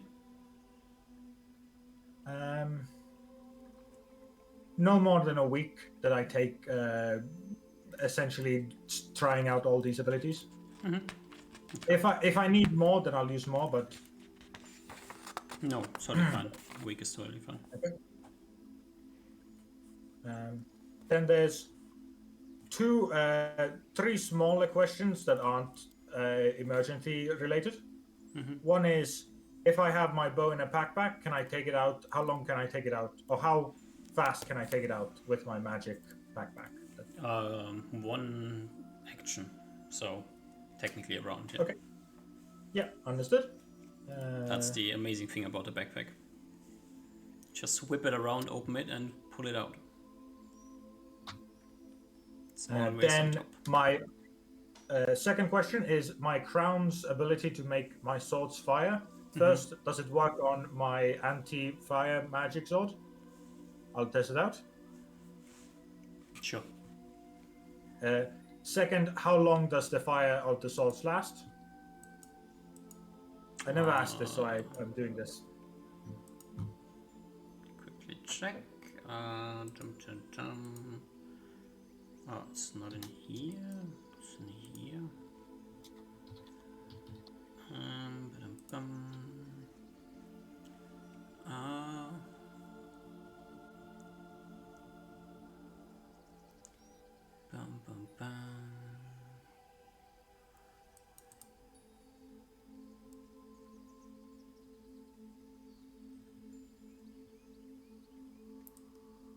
Sword of Flame.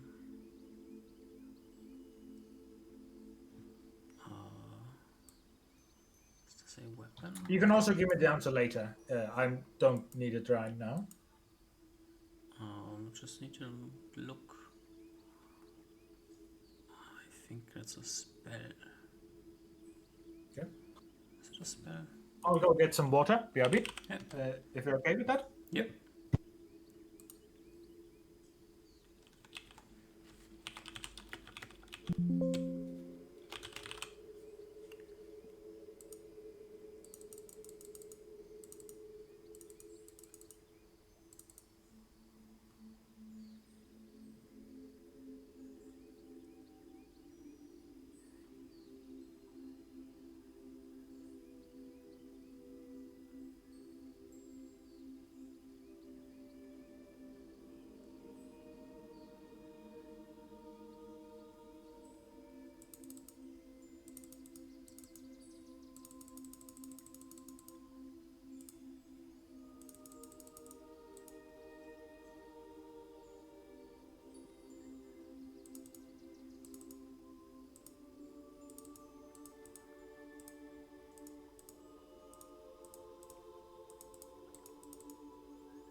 I'm back.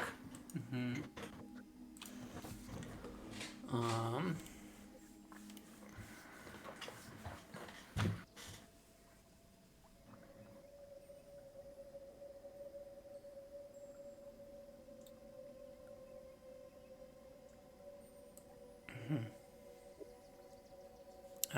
it lasts.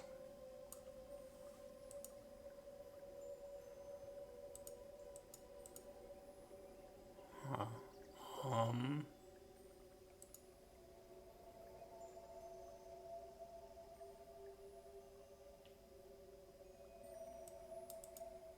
let's say. Again, if you need time, you can give. I don't need the answer right now. No. Did I give you a damage range on the fireball? You did not. On the what? On the fireball. I think you said the level Yeah. of Fireball is a level 10 spell. Okay.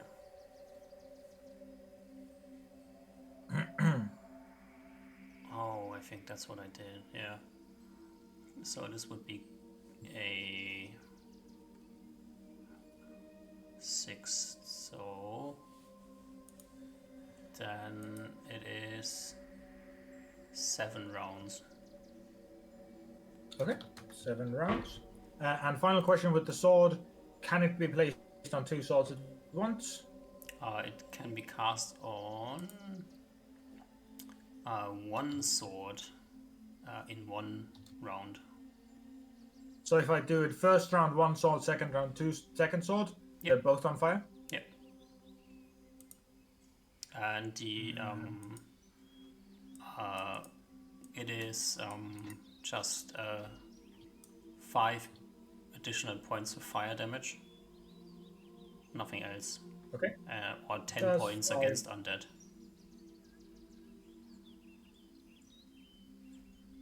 damage against undead. Okay, thank you.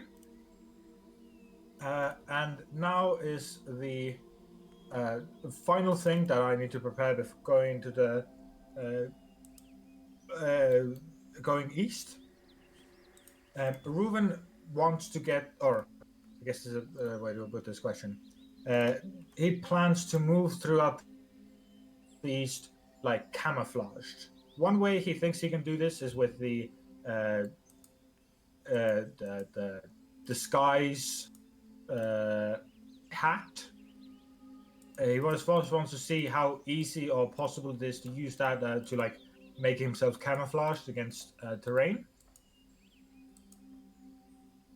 That's not how it works. Okay. Let's use Then this, two. Okay. Then two. Can he, if possible, I'll use the also. I think I need to go to human land for this. But with a tailor, work together to make a camouflage suit, essentially, for that area. Pick out specific colors that match the terrain and would help to camouflage. In the wasteland. Yes. Generally speaking, that's not too much of an issue. The problem is that the wasteland changes very quickly on its color scheme. So, being like on the edge of the forest wasteland, it's like this dark brownish reddish color, and then if you head further east, it becomes brighter, getting like close to sand color as you arrive at the canyon. So, If I was willing to spend a lot of money and a lot of inventory space to pull in multiple outfits, could I have a range of colors of camouflage that I could Sure. pick and choose from? Yeah, of course. That's what Ruben plans to do. Just I think give away like 20% of your coins, okay. since That you would have be no understanding of money. So, yeah, perfect. And to give a understanding, Ruben probably does is go to Terrega and leaves the +2 chain with Usmar's dad. And from Usmar's dad gets a recommendation for Taylor, and will pay 20% of 50 is 10. 10 platinum coins.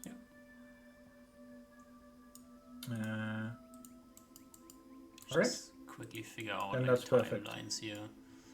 Do you go like straight from Elven Lands to Riga? Effectively, yes. Yeah.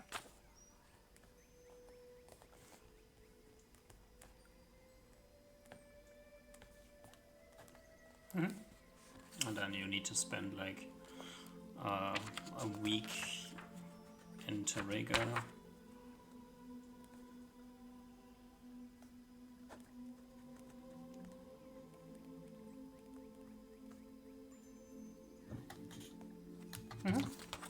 Okay.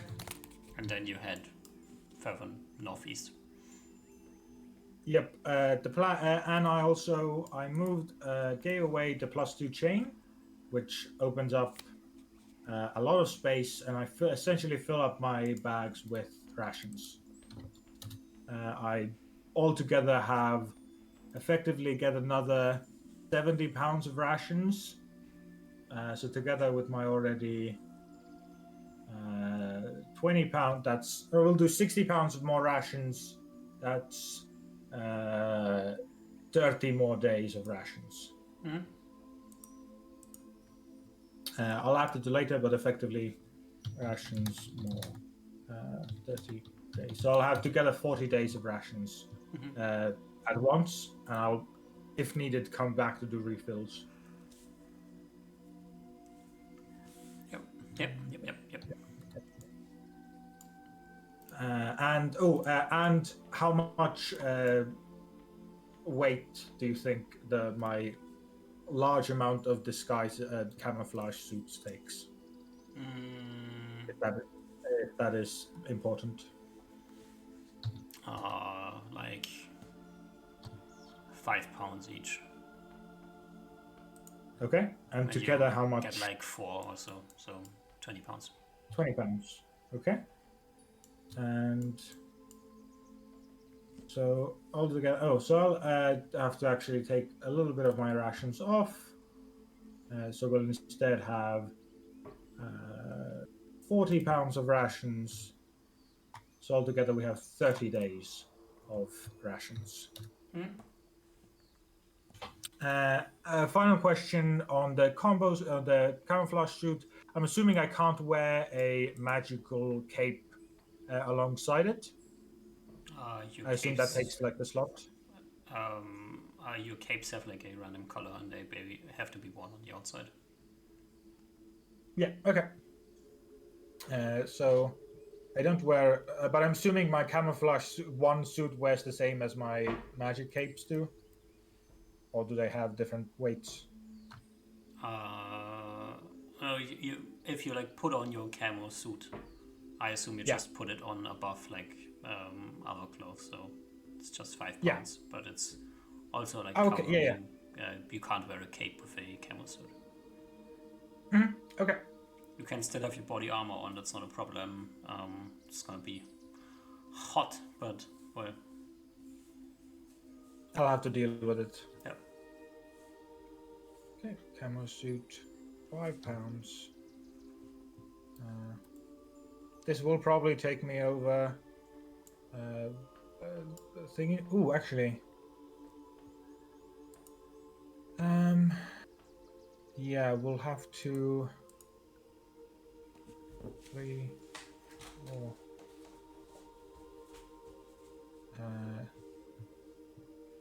Yeah, I can remain. Just did some calculations. I can remain in non-encumbrance, but I have to put my longbow and one of my quivers into my holding hole backpack. Alrighty.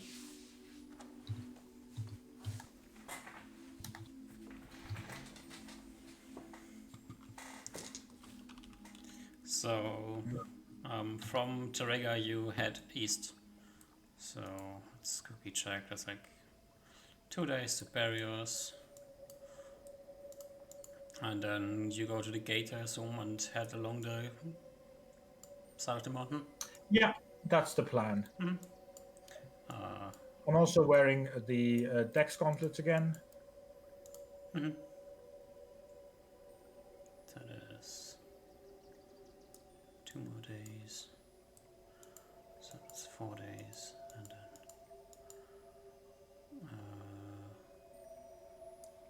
7 days. Alrighty. So after 7 days of traveling, you arrive like with view of the ocean. Okay. And from here, the plan is Find the secret path. Yeah, exactly. Find the That secret is path. obviously secret. That is secret. Yeah. Let's see if I have anything helpful for this. I think generally the first attempt to do is just looking with my ranger elven senses to see if it's not that well hidden from someone like me. And if I can't find it, I'll have to think of something else. Your elven senses are useless. Your ranger, your rangeness.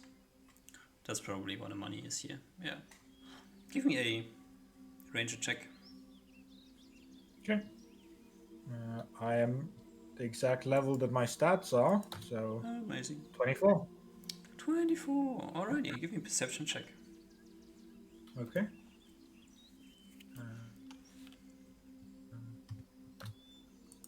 15 failure. Alrighty. And a random d20. Okay. So many rolls. And 19. So random D20. many rolls. Alrighty. That is not what I was looking for. That's what I was looking for. Yeah. You go along the edge of the wall. You have like heard it's like somewhere up north here that the secret path is, and you're stumbling along and like looking up and down the forest side here, looking for anything that could tell you anything at the cliffside. When kind of just by accident, you follow this trail on the ground. Like you think that's it, that you're following tracks here for a moment, and heading like into the like wall here. The tracks like leading up like some path over the rubble here on this side of the mountain, and after like following this track for like 15 minutes or so, you've like walked up a small portion of the mountainside here, like crawled up another rock here that's almost too tall for you. You realize that what you've been following is literally just a wash of water. Wasn't a trail at all. That hurts the pride. And, that hurts. That hurts. As you turn around though, you see like from up here, like you've like climbed up the side here, like go like 100 feet or so. You turn around and then you see like this zigzag pattern in the wall, like about like 300 feet or so away from you. Okay. That's interesting. He will cautiously, with Elven Invis on, go to investigate if we're in within. There is no Elven Invis. You are on a rock side. no trees anywhere. Okay.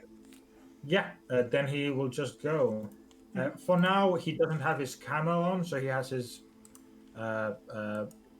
full quivers, normal cape, crown on, as this place is no longer a human settlement. Yeah. You try to get over to where you see the zigzag, and that seems to be like a path that is like at least leading further up the side here. Okay. You can then climb that- over there. It's not too difficult. You're a dexterous person, so yeah. You follow it. Yeah, he will keeping a lookout for any ambushes. Take his time and get up. Try to follow. Yeah. It's not a problem. You like follow this path. It like zigzags here a bit. Then you have to like climb over some rocks again. But it's like now that you found it, although finding it might have just been like pure coincidence, it is not too hard to follow. It's not like super hard to climb or anything. So yeah. At times it seems like it is not a completely natural path. So somebody must have worked the path here a bit, like removed parts of rocks, like smacked a basically like some stairs in here to climb up. It is not made easy, but at times it very clearly seems to be made. Well, you can follow it, and after climbing for probably like 2 hours or so, with a sheer drop on one side, but you are a battle-hardened elf. You're not getting flung off a mountainside here, so not a problem. You can climb all the way up and come out basically in the middle of nowhere. Yeah.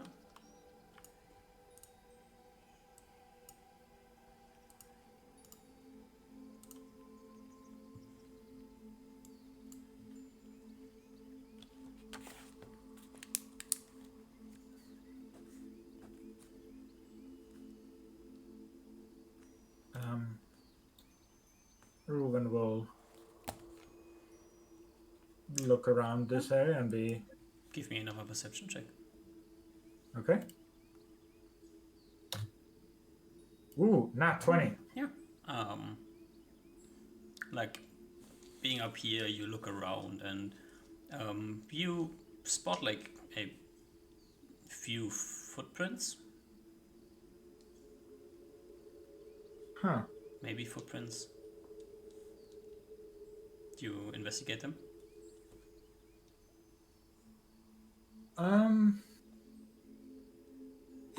He's quite curious about this human who's living in these woods. So I think he will. He'll try to first identify them and then see if he can track them. Yeah. Give me a tracking check. Just give me the 20. That is a good roll. You have seen these tracks before. They are not human, but like humanoid. But also like broad paws with like claws. So it's like an in-between here. You've seen them before. Like you distinctly remember, must be like 3 years ago, like one of the first times you were out here. You've seen these tracks already, but you have no idea what creature that is.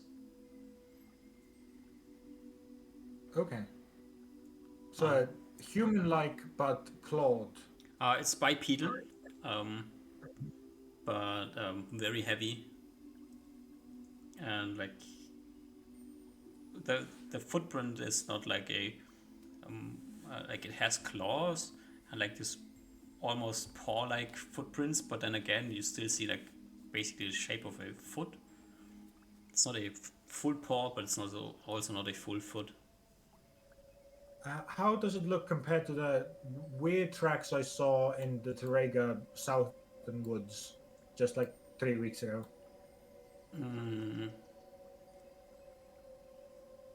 Like the same or no, distinctly no, different? it's very clearly different, but it has Okay. some like there's like this tiny like there's a similarity.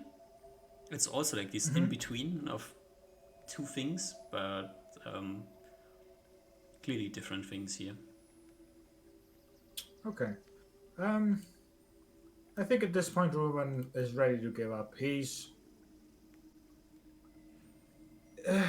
He feels like he could interact with whoever or whatever this is, but at the same time, I think he has a goal coming here in mind, and he doesn't want to get interrupted, so he'll ignore them Okay.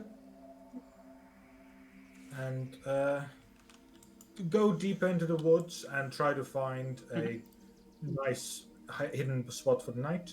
Which direction? Northeast, southeast, just east. I think the plan is to go effectively east. Mhm. Yeah. Ooh.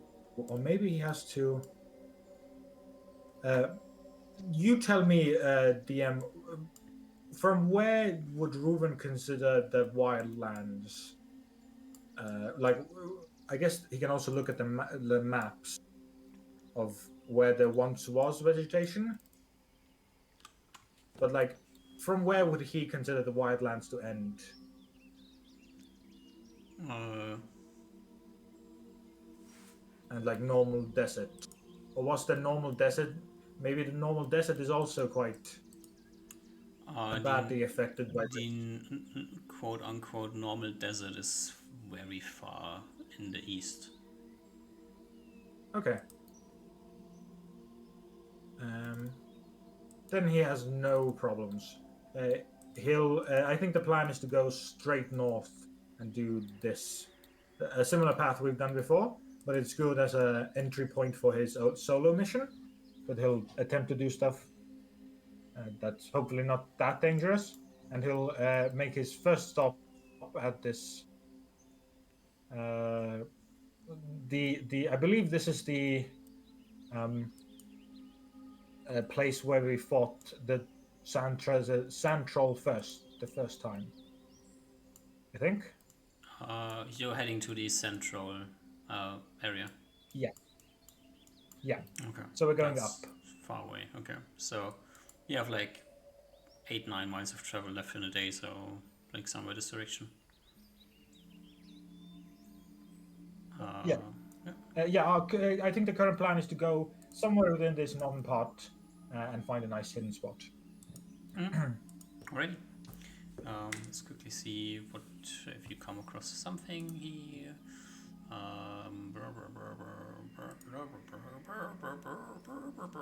What is this? This is something that is not here. Amazing. Perfect. You don't come across anything. And you like somewhere like getting close to the edge of the forest. You're almost in this in-between land of like yeah, the trees are already getting a bit thinner here. You see like the occasionally dead tree.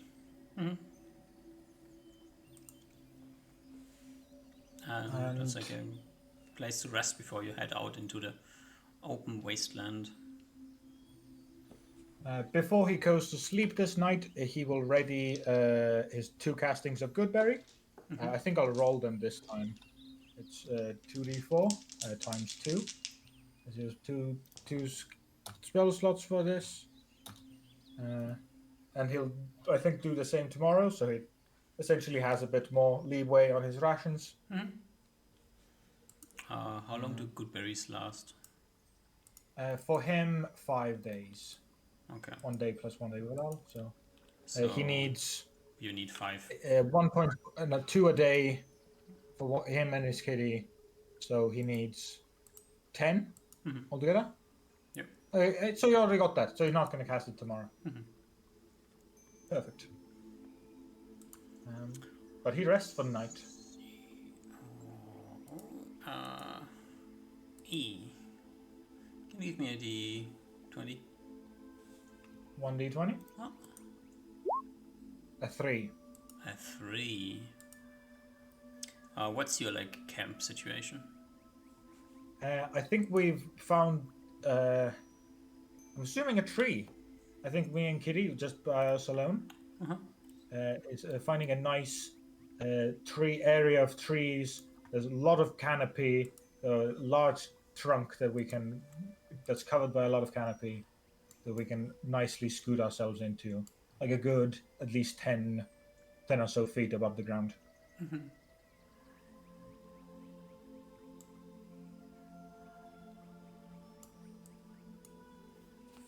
Okay.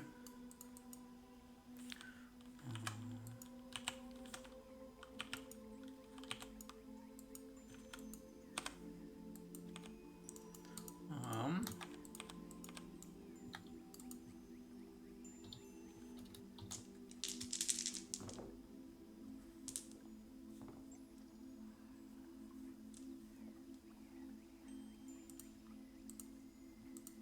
Alrighty.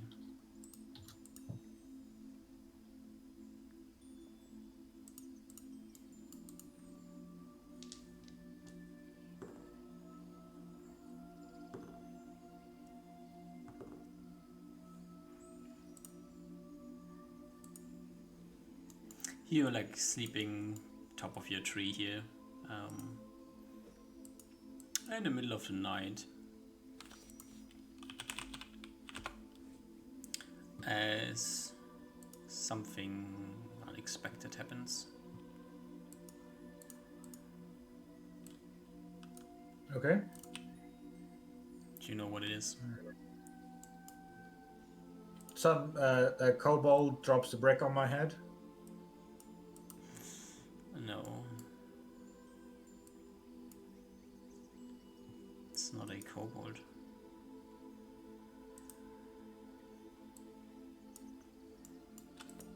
It's something much worse than a kobold.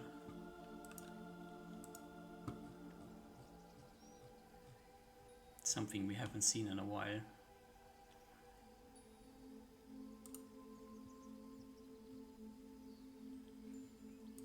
It is none other than the mightiest of forest creatures.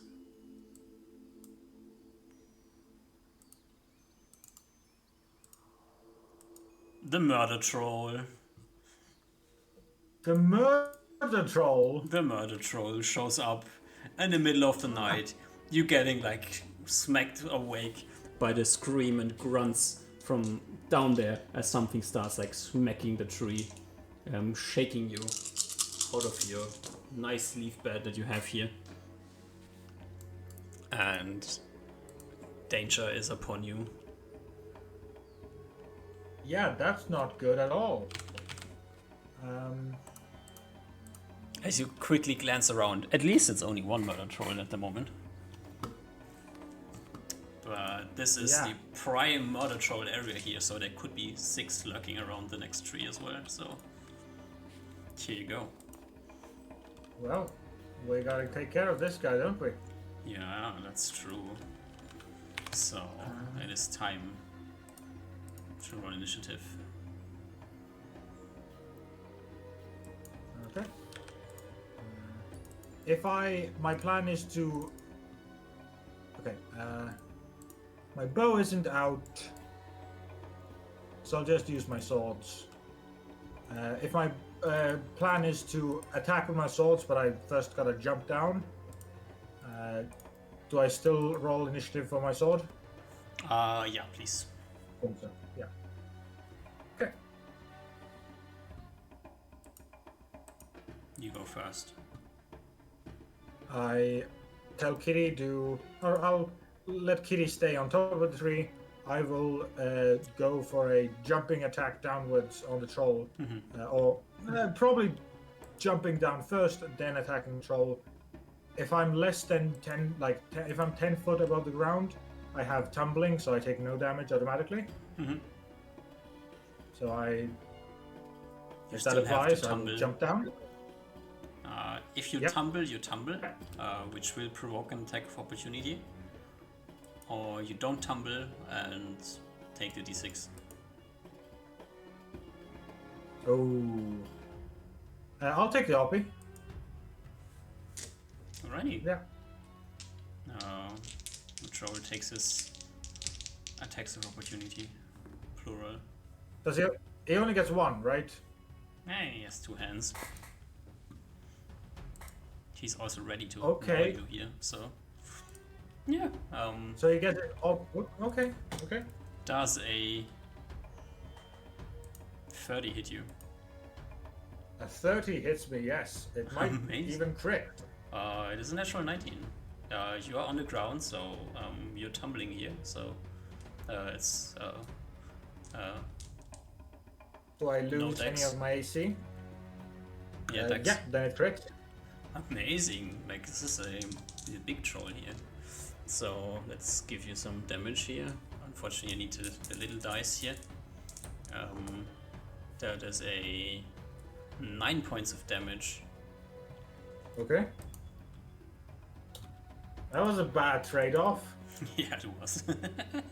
Don't tumble in front of trolls, okay? Alrighty, you tumble over the floor and then can whirl around and swing your swords. Your sword, singular? I have 2 swords out. Mm-hmm.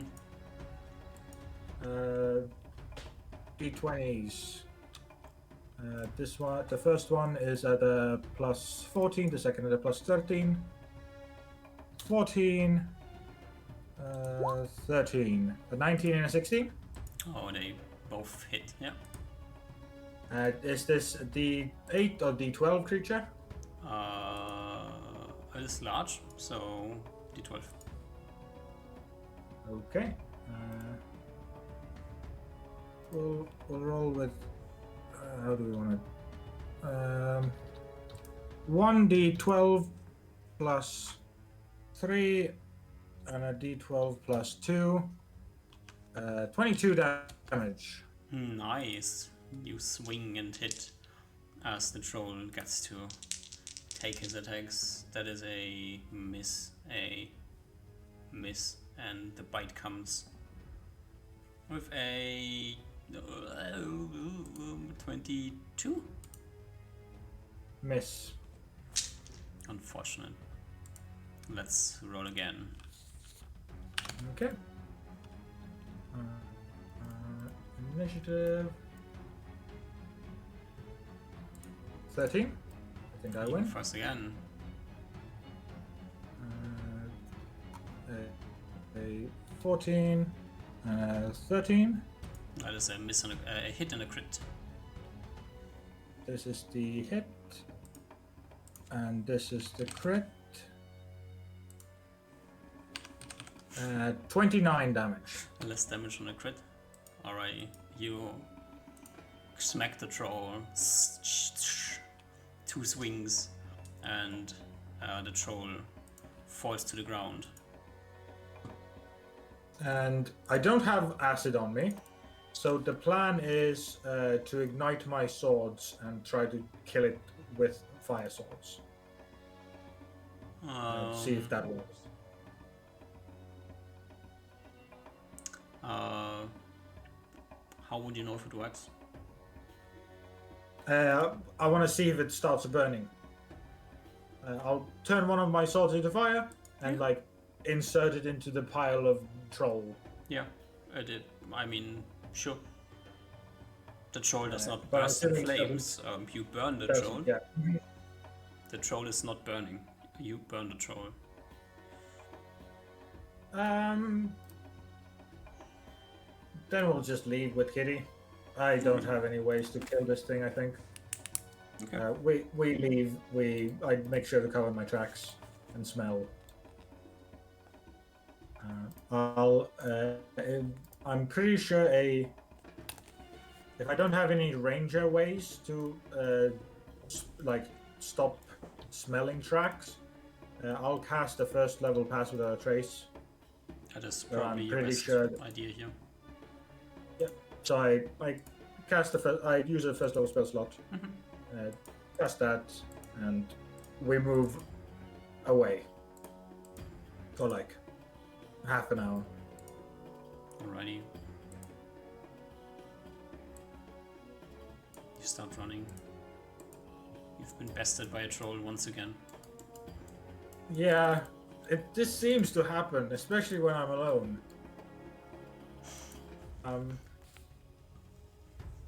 Yeah.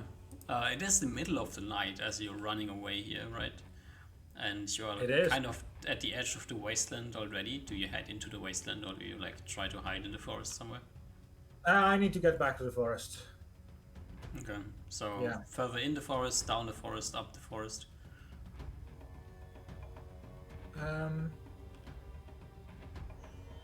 We'll go further up. Alright. Okay. You like move for an hour or so somewhere up here. And try to find a new home. Yeah, sure. You try to find a new tree. This time, Reuven tries something else. He should have already been trying before, but I forgot about it. I will take off my +2 cloak and put on the cloak of the bat. And on my, again, nice 10 foot above tree spot, I'll first attempt to go into full bat mode. So I'll go like to a higher trunk and put my legs against it and hang. Does that work? You now a bat hanging on a tree. Yeah. I'll first wait like 5 minutes. Do I feel like my blood is rushing to my brain? You are a bat, so no. You're And bats. I don't want to turn into a bat. I want to just be myself. Oh, you said you turn into a bat and fly up. No, sorry. If I said that, I did not mean that. Okay, so you try apologies. to climb up I the just tree try to and be then myself, but hang. Yeah. yeah, but like not from the ground onto the first branch, which would be the thing you can do from the ground. I will climb the tree to get up, if possible. I'll find a nice big tree to do this. Is that possible? What type of trees do we have here? There's not really the type of trees you want to do this with. Okay. You can try your luck. There's a non-zero chance that the branch will snap when you hang on it. Instead, then... if you like further up I'll the tree, like 20 feet from the ground, that's like the level you feel comfortable still with the thickness of the branches. Anything above that is pushing your luck. That's totally... You said 20 feet? Yeah. Yeah, even lower than that. That's totally fine. I don't need to be that high up. I'm okay if I'm... just my head slightly above the ground is also fine. Sure. What do you want to try? I If you effectively climb want to up try... the tree and try to hang from a branch, there's going to be a dex check necessary to see if you can pull it up, pull it off. Like you have to turn around on the tree. It's like not that trivial. It's super trivial from the ground for some reason. That's like the magic of the item, but I see. I'll attempt it. Yeah. yeah, I'm essentially trying out the item here. yeah. I Give me should a have dex done this check. before, but I 32. Yeah, you balance yourself on a branch, and like bring one leg up. The cloak like rips you off from the ground, and the two legs attach to the cloak like attaches to your legs, and with the claws on the cloak that's like appear from nowhere grabs onto the tree from beneath. You're not dangling on the tree. I want to see if does it help me against just being about like the wrong way up, or does it just is it? Do I start feeling queasy after a bit? I'm pretty sure you don't, but let me double check. That would be kind of pointless then.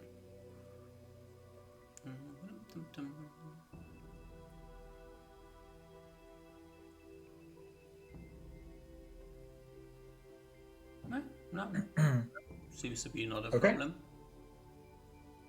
And then I wrap myself around with my cloak like a bat would with his wings, and try to be 90% invisible. Yeah. On top of my already like being good at sneaking at woods. Yeah, Type of, yeah. totally. So Just a giant bat dangling from a tree. Nothing to worry about here. yeah, Uh, but like I do check with Kitty, I guess, if the invisibility works. Like if she goes further and tries to look at me, does the magic of the like bat cloak do anything? it's not a magic turn you invisible cloak. It is a magic. If you don't know that something is there, you're going to miss it. Most likely cloak. Okay. Kitty knows That's where you are. Ruben's You are attack, stationary. If Kitty's like 60 feet away from you, you're still stationary exactly in the same spot. You don't seem like a human in a cloak, in a bat cloak. You seem like a part of the tree in the dark, especially here, but still very clearly visible to somebody who knows that you're there. Okay. Anybody else? Who knows what happens? Yeah. This is effectively Reuven trying out this new magic item. Yep. It is not turning you invisible. Yeah. That much is obvious. Okay. But he'll attempt to sleep like this. Yeah. You attempt to sleep like this. Give me an in check. Okay. 26. Amazing. About like 5 hours or so later, you notice the sun rising, and before it becomes a problem, you can like turn around again.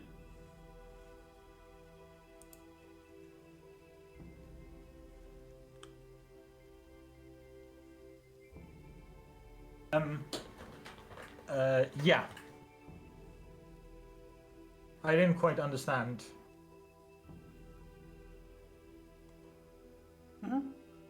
Sure. What they. I didn't quite understand what that meant, but I'll do. There was nothing I'll to turn understand. You wake up, that's what I'm saying. Nothing bad has happened. Okay.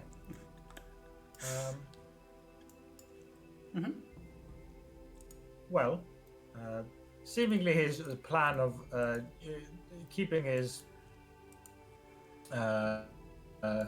good berries is out of the woods as he munches down on 9 good berries and heals 8 HP.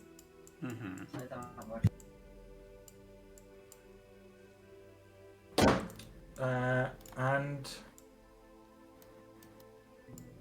now I'm 1 HP down, but he will, I guess, ready himself to leave for the day. His plan is to head deeper into the area, and like he readies all his things, readies his mind.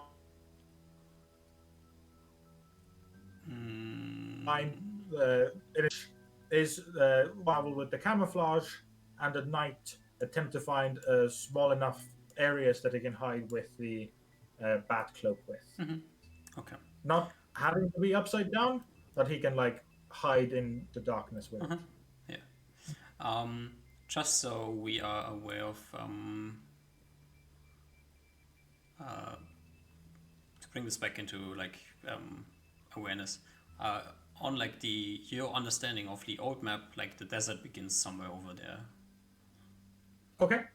Yeah. So everything up to this point was at some point a grassland of some sort. Okay. Reuven doesn't plan to head past that then. So that's perfect. Mm-hmm. Could we take a 2-minute BRB? Yeah. Get some water and pee. Let's take 2 minutes. Yep. Okay, BRB. Brip, brip, brip.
Hello.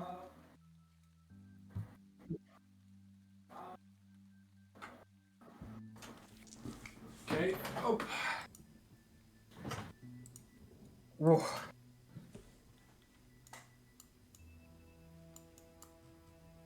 Alrighty. So, where do you head from here? Along the coast? Not fully against the coast, I guess.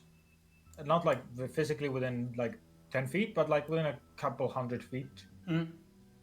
Like a couple 100 meters. Okay. Yeah, away from the coast. Do you like go up there along the edge here, or do you like cross like straight up? If you're using your arrow, I can't see it within the. I'm asking, are you going there or are you going there? Like that triangle is in question here. I think. Ooh. I think he mostly wants to stay at the coast. Mm-hmm. He's fine taking a bit longer, Mm-hmm. but he does want to. One of his goals here as well is, again, overall mechanically it's a survival proficiency, right? But more or less it's him wanting to be familiar with the area and slightly familiar with the creatures. He's not as worried about or not as interested in the ant creatures specifically, but also how nature has been damaged. But he, if possible, would like to get looks into areas, and he did know that this is one of the areas they've been hit. So with a spyglass in hand, he does take moments to spy eastward. spy away. Just give me one general perception check, and perception check, and Okay. two perception checks. General perception check Mhm. and perception check. Natural one. Okay. Well, that is an interesting. That is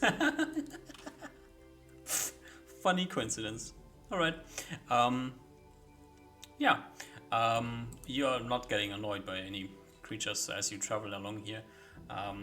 Although you seem to notice that might be just your mind playing tricks on you, but the ground seems to be more lively than the last time you were here. There's like lots of like small shrubs growing in the ground as you travel along here. Yeah, there's like some things that almost resemble like flowers here. Yeah. Interesting. He might even. He's gonna continue on, but if he sees this stopping, he might stop and head back and just take a look at this area more specifically. So like the area I'm talking about is like mostly like this area here where you travel Ooh, as you okay. come across this area here, like that is like the area where you're still like used to like finding shrubs. Although even there it seems to be thicker. It's almost like yeah. Give this like a few months and there might be literally like things covering the ground here. And then over here there's like shrubs showing up which haven't been here the last time you were here. Well, That's very interesting. Is this where he ends up in the day? yep. Okay. Unless you at want to this travel point- a different path, but this is like No, that's fine. And at this point, the shrubbery has fully left. no, there's like still like some, but as you like traveling up here, you the ground like starts to change. It becomes more rocky. As you're getting like up here towards the ocean side again, there's like still some shrubs, but it's like more like things hiding in cracks in the ground, which they have been here before. It's not that out of the ordinary, but they like just small amounts.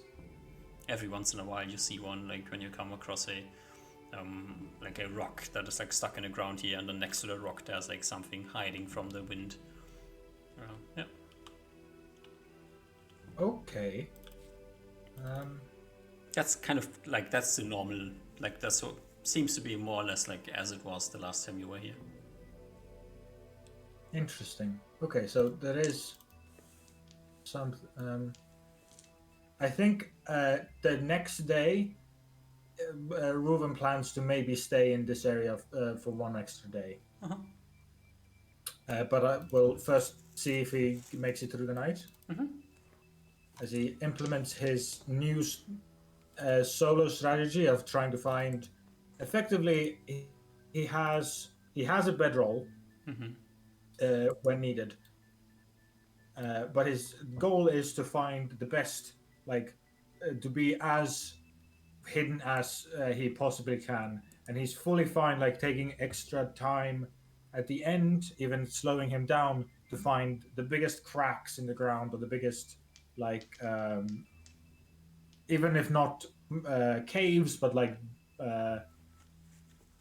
dimples in the ground or something like that. Anything he could find that he could cover himself with a bat cloak to make himself hide in shadows. if that makes sense as a Sure. plan. Yeah, you try your best to find like something to like hide from being easily visible. Mm-hmm. And then when it is night, everything is shadowy anyway, so you can bat around as you want to.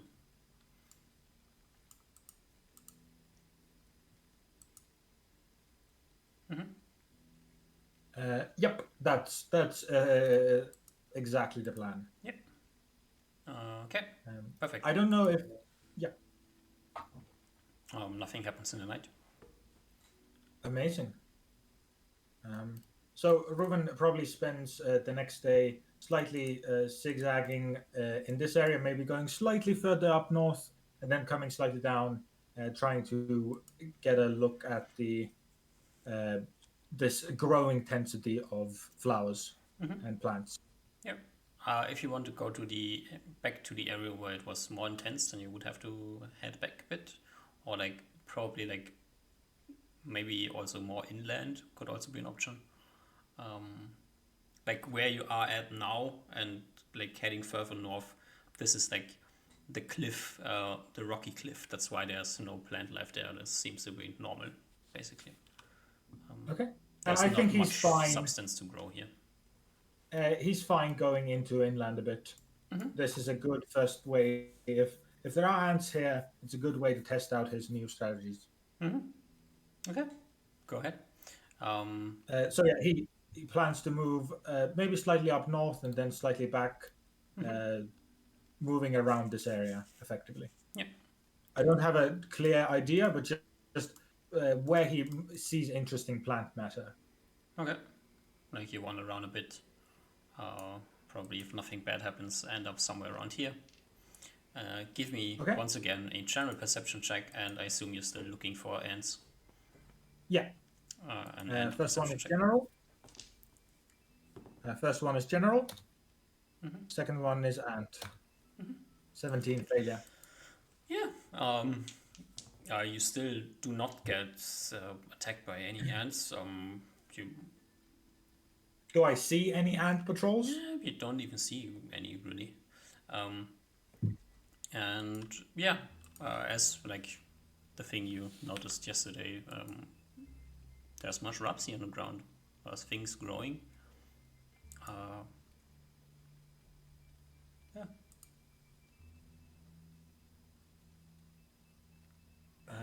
Ruben is fully using like extra time to not move around as much, like fully digging into the ground, using his like ranger senses and like deduction ability to try to see if there's like more moisture in the ground or what is happening and how is this possible.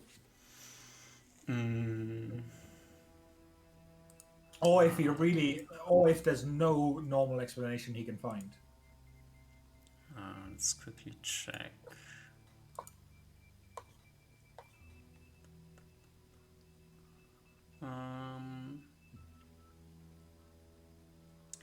You know,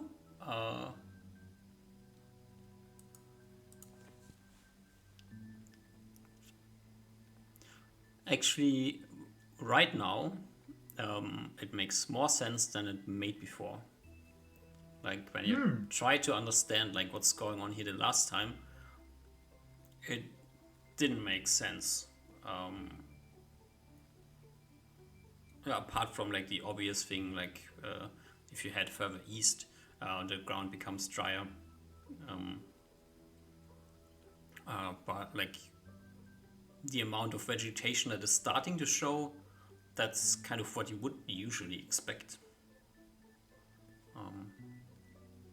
So technically before there was less than expected, and now there's like kind of approximately as much as you would expect. Interesting.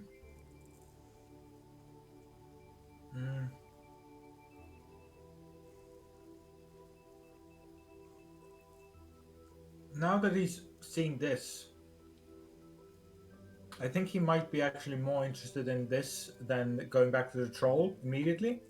So he's gonna head southeastwards the next days to see if this stops at any point, or if this like the vegetation is growing from the forest all the way south. All right. Okay. Can you give me also a random d20? Okay. 18. Perfect. Yeah. As you uh, approach evening here, you spot it's super easy to see. That's the first time you see this creature just flopping around here. One of these large moth creatures that seems to be moving from a place to a different place here, preparing an ambush somewhere. You don't have to follow it. If you want to, you can. If you want to run into its ambush, you can also do that. But you see this large mothy thing flopping away somewhere, half a mile away from you. No. He's good. Yeah. Okay. Right. Checking his guys and his things. Yeah. You go find a nice place and lay down for the night. And sure enough, the next day comes. Does he get a full rest while he's sleeping, or is this more close to what he's getting when he's with the party? I would say it's more close to what you're getting when you're with the party, since you're alone in the wilderness. I'm not certain if there's a restful sleep for you here. Makes sense.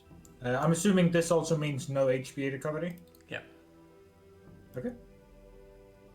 I hope. Luckily, I do have 4 more thingies left over, so I can heal 1 HP. I have 4 more good berries, so I eat 2 to gain 1 HP. 1 to Kitty, and I have 1 more good berry for tomorrow. And then I start taking rations. Alrighty. Unfortunately, as you wake up this morning, there's this large cloud of dust that is blowing. You see, you can clearly notice that the cloud of dust is thicker looking east than it is looking west, and also looking north. But there's this oppressive weather condition here that makes it very hard to see anything that's more than a mile away from you. Okay. That's actually a very good point. Have we ever encountered dust storms like the full desert storms we encountered later on out here? This far east, the west? I don't think that has ever happened to you, no? Because he, at the moment, did not bring a tent. But that might be quite important going forward. That was one of the things I wanted to buy, but I just skipped over that. Do I think... that's a good point that Reuven needs to consider. How is he going to deal with very difficult storms? I mean, out here, right now, it's not super bad, right?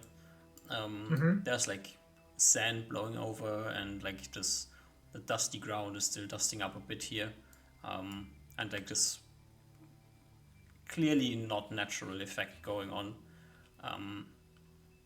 But it's not if you were in a desert, this would be a very hazardous situation for you, without cover. Out here, it's okay. It's not nice, and you don't see much, and your eyes are still getting dusted up. But it's okay. Okay. This is a good point on how Reuven is supposed to... Because this is the first time Reuven's fully solo in a weird environment, right? So he hasn't done this fully before without Rosmar's magic.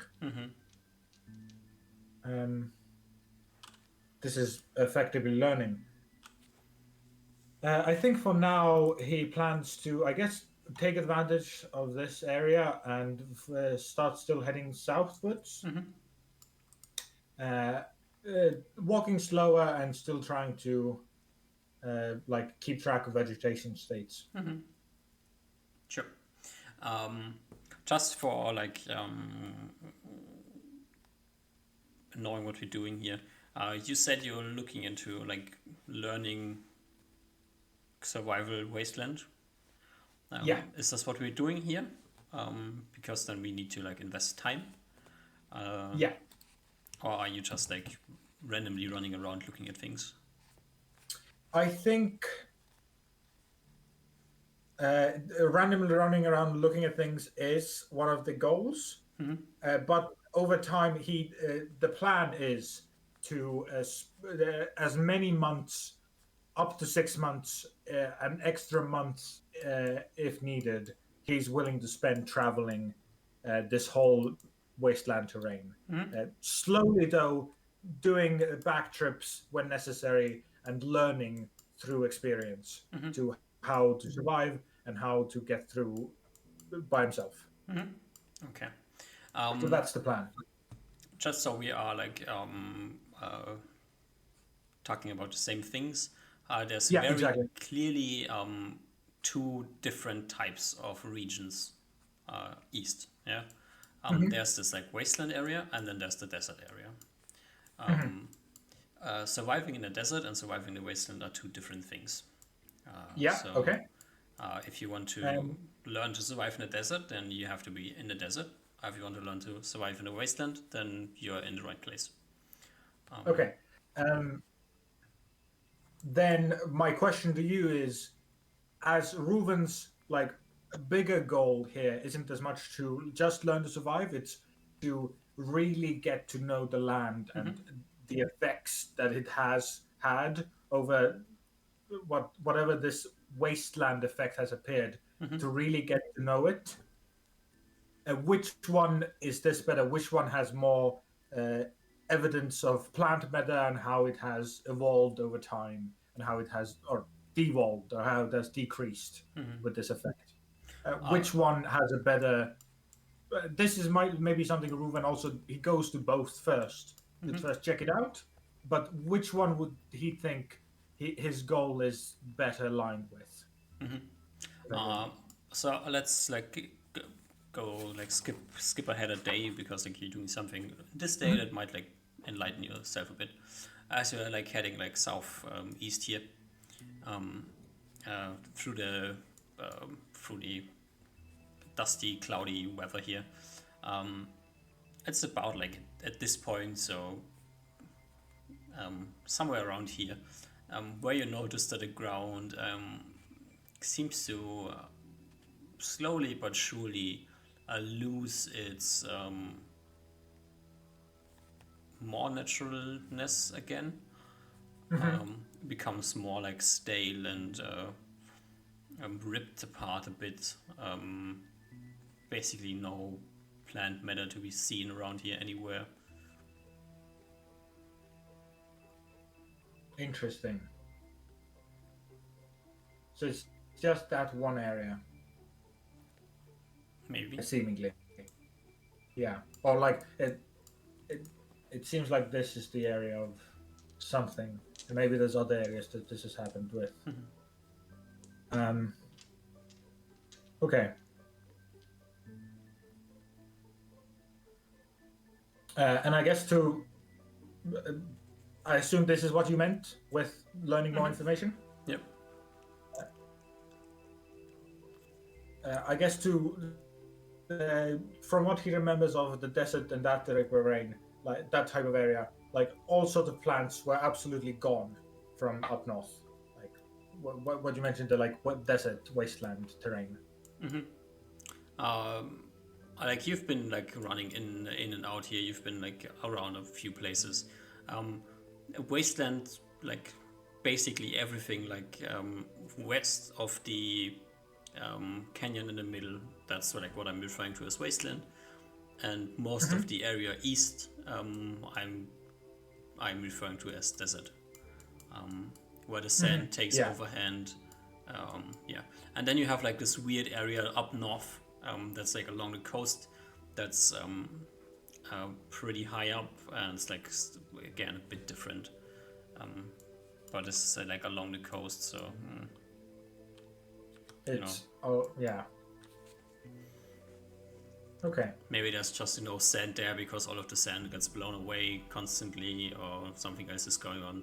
Then again, there's clearly places with sand there. It's like a mixture, basically.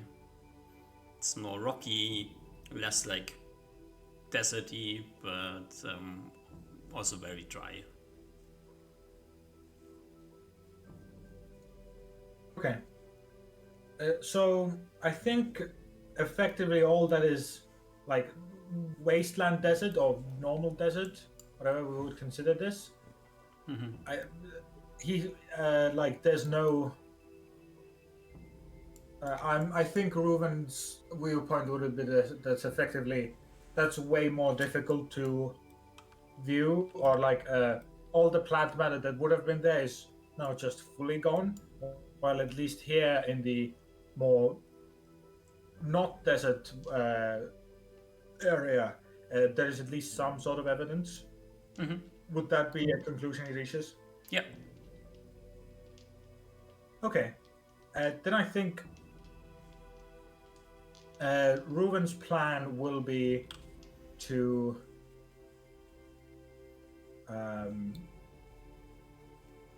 do like one last check up north, because his plan is to try to kill that desert troll still, if we can find it, if possible.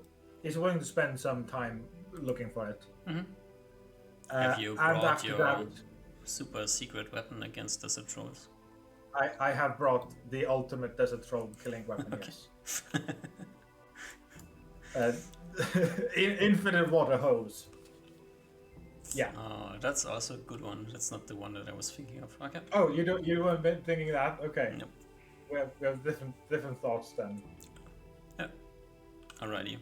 So you like end this day like zigzagging around a bit here. There seems to be like this line in the ground, like somewhere like in this area where the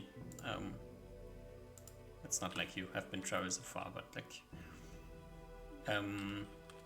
inducing from what you see, like somewhere around here, the ground seems to be shifting back into this unnaturally devoid of plant life ground. Got it. Okay. And then as you head like a bit further north again, or like northwest technically, things start to be growing again.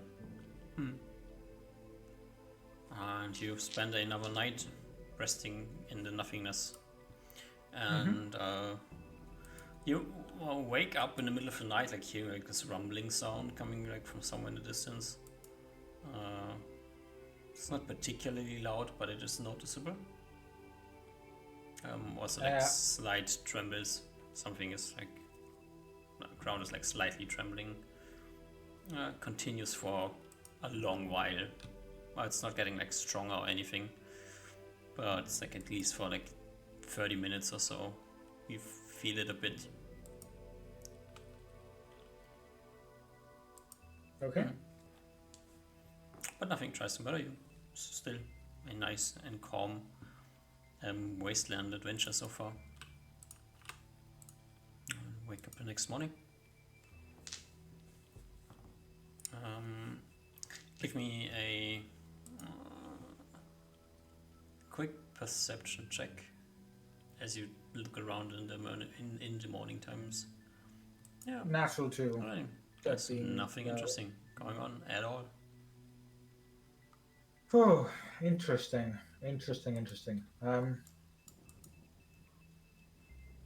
So that dust storm-esque thing, I think, did bring that to Reuven's attention.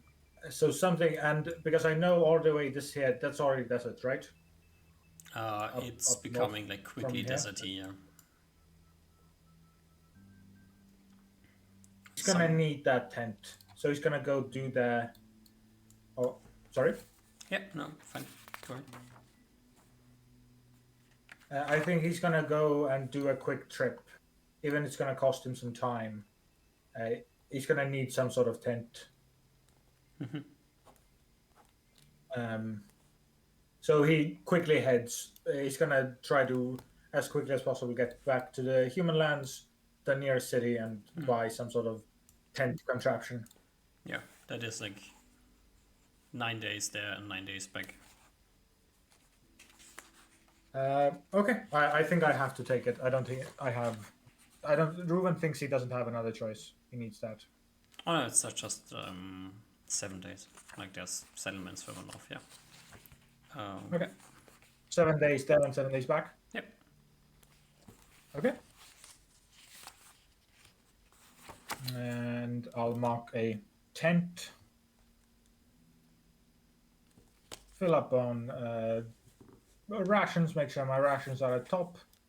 That's 30 days of rations with next tent. I'll add that. And with the tent gained, he will head up north towards the first oasis. Alrighty. Yeah. So that's probably like 2 weeks, and then you give me a number. Like at this point, it becomes very obvious that this is like the third day that you're staying up here, and this is the third day staying up here with 0 ants. I will let you draw whatever conclusion you want to draw about this. Something is happening. With these, you take a day traveling over here. Do you want to go to this lake spot down there, or do you travel? He will check it out, see if anything's changed. Yeah, no, it's just a nice, cozy lake spot down there. Oh, there's a non-zero chance that a herd of camels is standing around here, but yeah, they are. There's a group of camels as you arrive there. I add some fresh water to it with my infinite jug. I'm assuming it doesn't do the dad's like 0.01%, but I add a bit. It's totally pointless, but you stand there for a while, 10 minutes of watching the water flow out of the can. Yep. Yep. It's fine.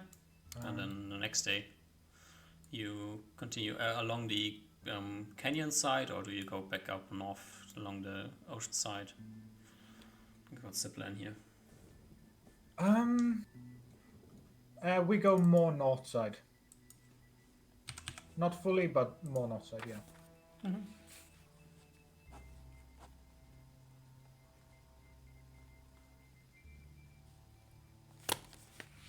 Right.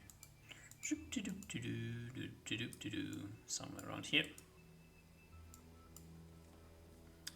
Yeah.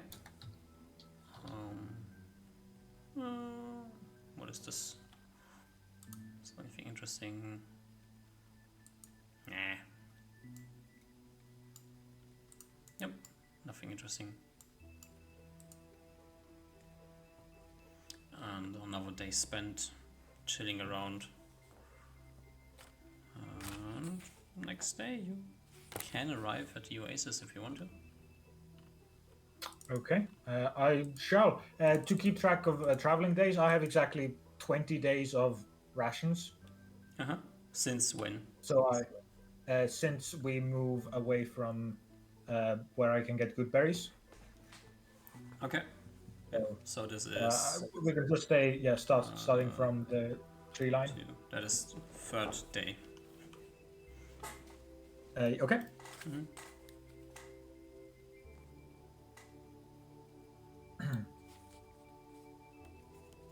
And on the fourth day, I go to the... No, on the third day you can get there. On the third day, I go to the thingy, yeah. Yep. Alrighty. You arrive at the oasis. Amazing. How is it looking? Swampy.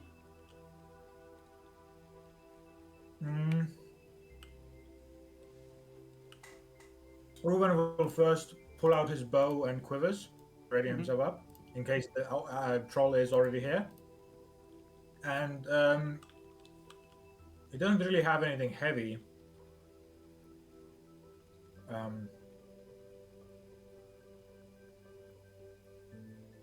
So I think I go to the right next to the pool, and I shout into the pool to see if anyone reacts. No. No reaction from the pool. Then, were there any rocks or anything around here? Yeah. I'll chuck a big rock in. Plops into the as water, far as I can. giving a slightly disgusting sound. I wait to see if the troll pops up. No. Okay. Then Reuben's plan is to stay here for a good while. And as he stays here, we'll try to start giving this pool of water clean water and start effectively manually cleaning out this disgusting putrid pool of water.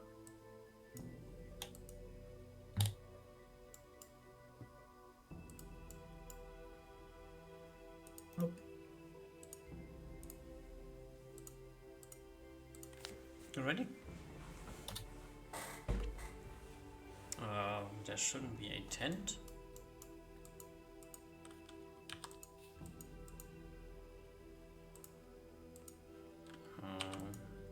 This is the tent. This is the thing here. Alright, perfect. What is this? I have no idea why that is there, but it is there. It's fine. We can deal with it existing. Oop, big kitty. Yeah, fine.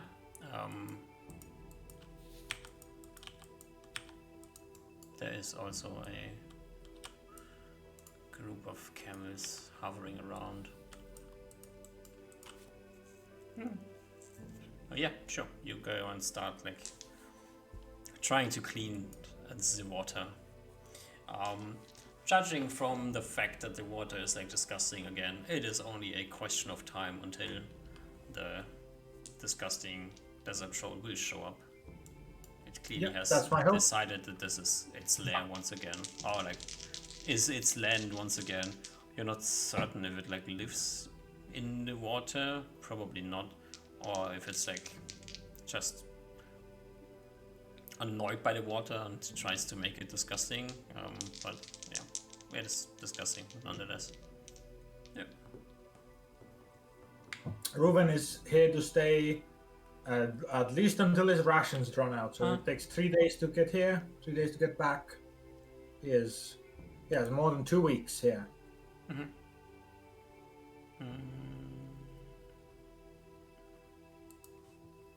Alrighty. 3 days go by of you cleaning. No troll shows up.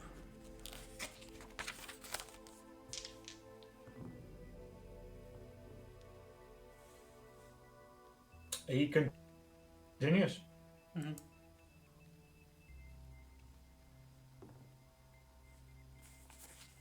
3 more days. No troll. You think you're making progress with cleaning the pond or the oasis. Even in check. Okay.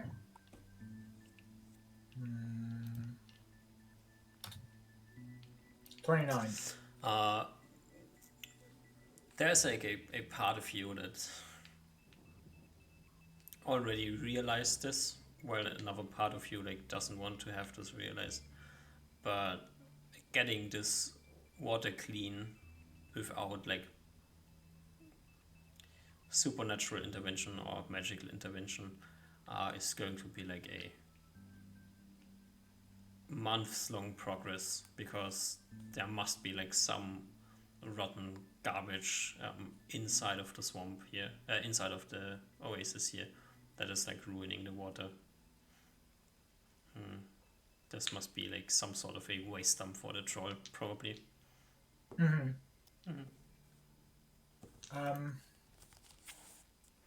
You still waiting? Yeah. Yeah. Still waiting. Alrighty. Can you give me a d20? 16 on the d20. Sometime along day 7, it is a beautiful day. The sky is rather clear this day. You're like taking a break from washing the water, as sensible as that sounds. Yeah. Camels are probably like keeping their distance from you. They don't want to be annoyed. Maybe like sleeping somewhere under these palm trees here.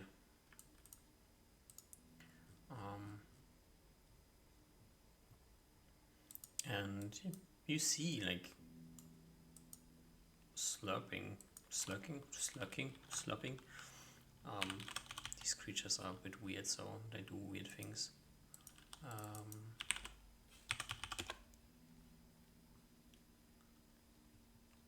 Dragging itself like across the desert here, over the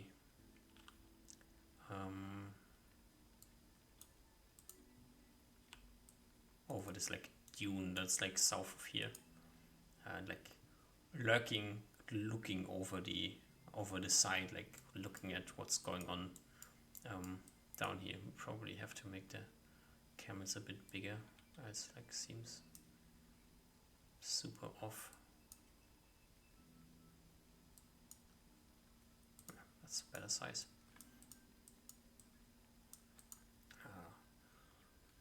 Your mortal enemy, mighty desert troll, is looking for food. And I clock it. Yeah, you see, it's like clearly not expecting you to be there, so it's like just looking what's going on down there. Sees the delicious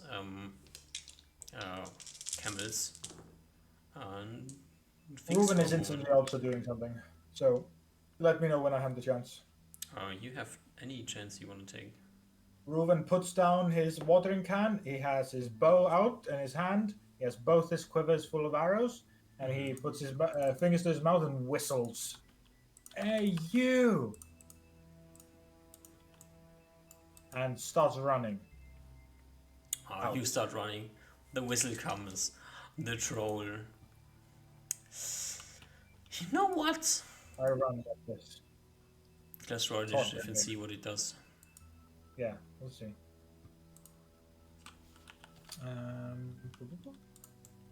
Initiative. If I'm just moving, my initiative is probably 3.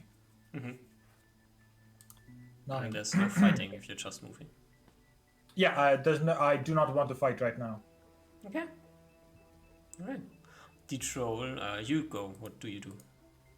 I put down my watering can, and I start moving. I'm just full moving, so this is 40 feet. We'll do 50 feet. I have 120 feet, so 50 feet there. As I'm moving there, I whistle. I turn around 180 degrees, shake my ass at it, and move another 7 up here, and make some noise to see if he follows me. Kitty is, of course, hiding. The troll. Do you like hide? Do you see stay No, so I you am can obvious. see? Okay. I want him to follow me. Alright. The troll can see you. You can see the troll. Yeah. And the troll I want to be obvious. charges I in run. and Ronky Donkey donks one of the camels, grabs it, bashes it to the ground, bites its neck, basically immediately killing the thing. This is now Okay. a dead camel. As the other camels start to run. Run, camels, run! And disappear.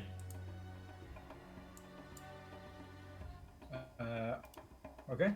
Reuven will next round continue shouting at it. Mhm. Sure. We'll even shoot an arrow at its, not at it, but at its feet. Mhm. Does it get angry at me? You like shoot an arrow in the direction of the troll, not hitting the troll. Yeah.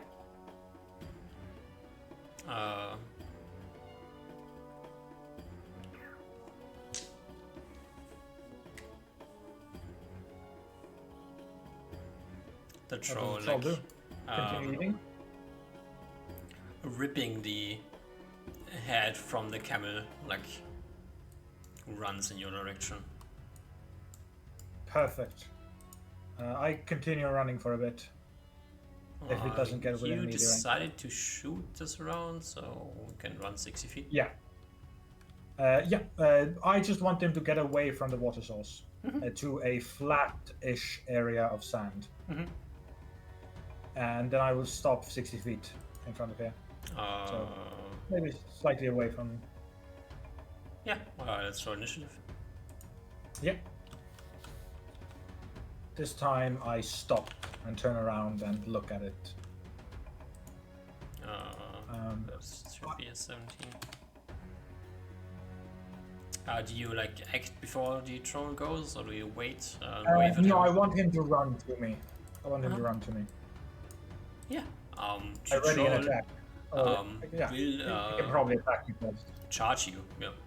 He is like barreling down, still like the dragging the head of the camel with it, and just charges at you. Let's go. Yeah. As he gets close, he like whips the camel's head around. You can take your readied actions. I will shoot an arrow. I think I have one shot, I imagine. Wait, there's like this cover fire rule. Cover fire. Cover.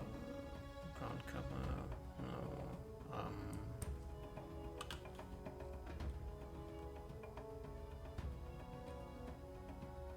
It's not called cover fire. What is it called?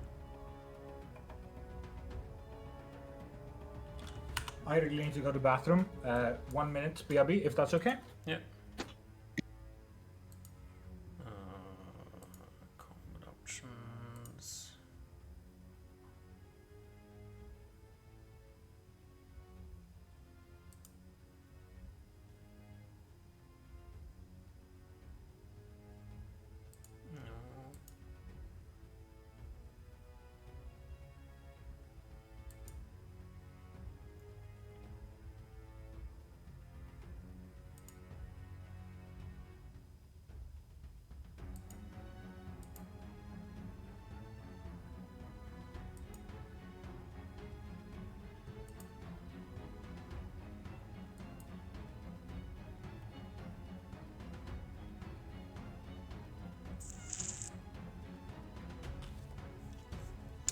No. Where's this stupid rule?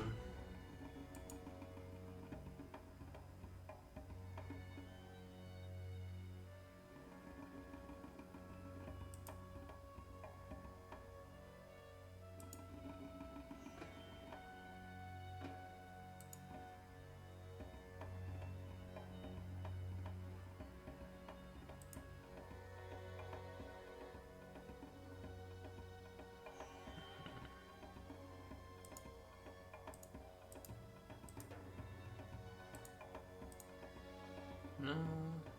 Hello, I'm back. Hello? Hello. I'm not finding the rule. That I'm thinking of. I can just take one shot if that's okay. I'm okay with taking the disadvantage here. I feel very confident. Okay.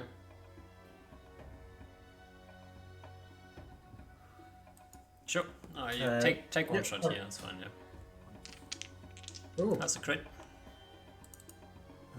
that's 1, 2d8 plus 3, 11 damage.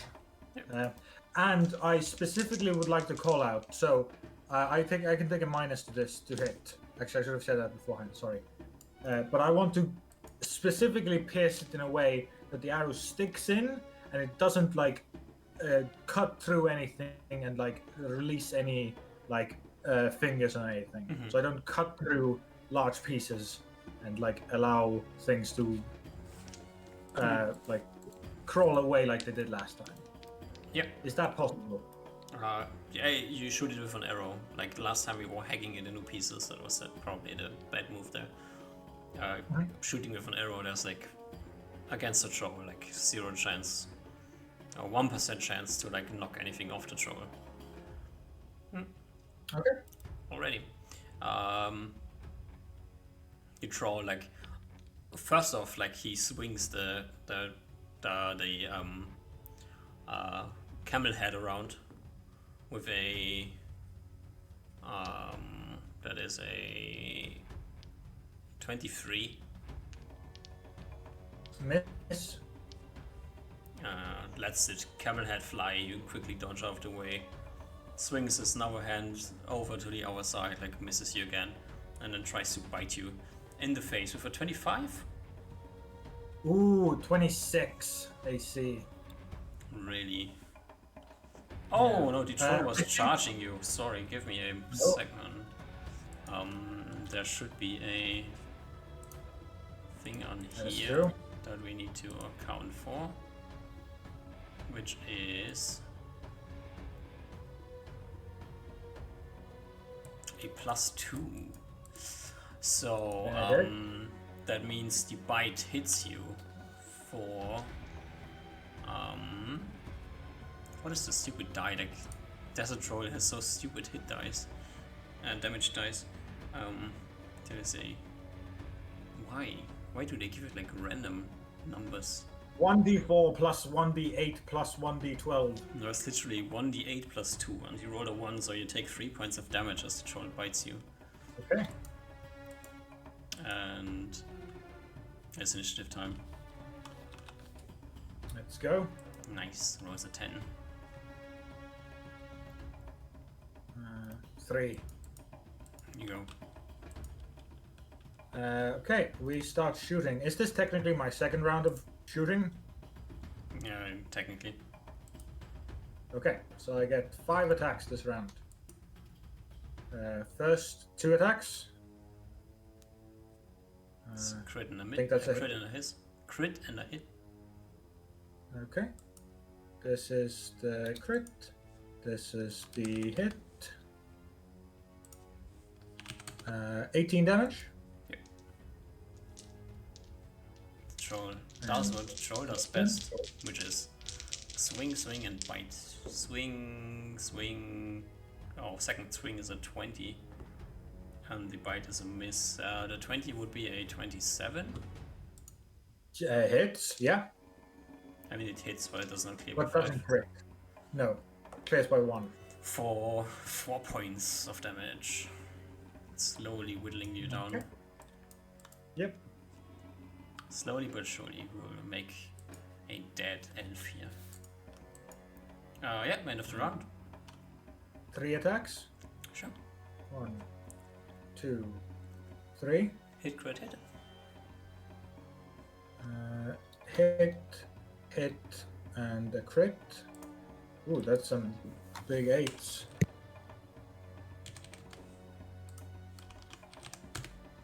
The troll falls over backwards.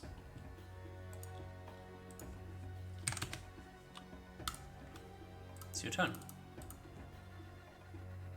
Reuven's next action is to shout to Kitty to bring him the water canister he just dropped where he was. So that probably takes a few rounds. He will I think put a couple extra arrows in it this round. Then I'll just shoot. This was 5 plus my 6, so that was 6 arrows in total. That 7 fight. arrows. Yeah, plus the extra. Does that? Okay. I'll make it 8, just in case. And so I'll put an extra 2 arrows into its hide this round as I wait for Kitty. Again, fully just into the guts. Just hold it, making sure it doesn't bring out any. And I think Kitty might need 2 rounds to get to me with a thingy.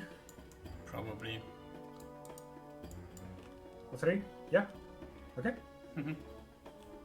Then each of the following rounds, I put one each, so an extra 3 arrows every round. One arrow every round. I'm assuming this thing is very big, so it has enough surface area to pincushion. And once Kitty arrives, I will move around. She probably doesn't want to step into the blood-stained area, so I go and get the water canister from her. Put my bow away and open it into freshwater mode. I'll start with the slow sprinkly, and I'll just start going at it as if I was washing away troll with an acid bottle. Yeah.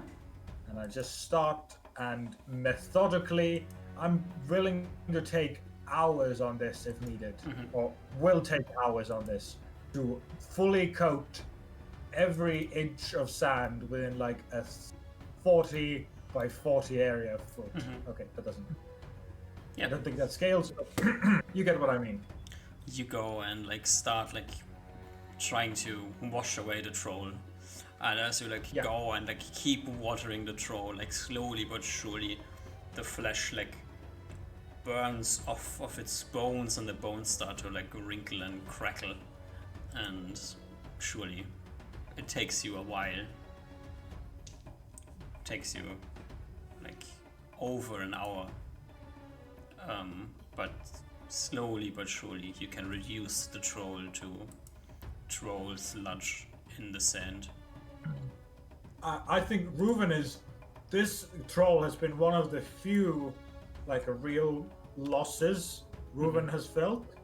So Reuven takes the rest of the day, how many hours that is, just like a crazy person gardening this troll. As many hours, and just reduce this sludge into the sand as I can. Just spending hours on this. Yeah. As I said, it takes a while, but you manage. And after, probably like then it takes you like close to like 3 or 4 hours before you feel satisfied. But still, then after this, there's nothing is moving. You're quite certain that you got the troll in full and started to wash it away. And yeah.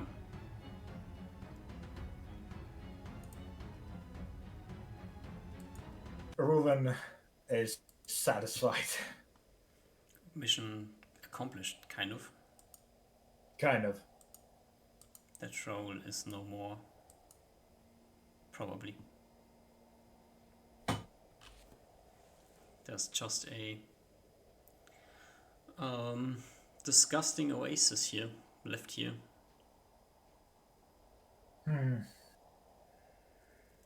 The only idea Reuven would have is to manually start taking this sludge out from the bottom, but he doesn't have like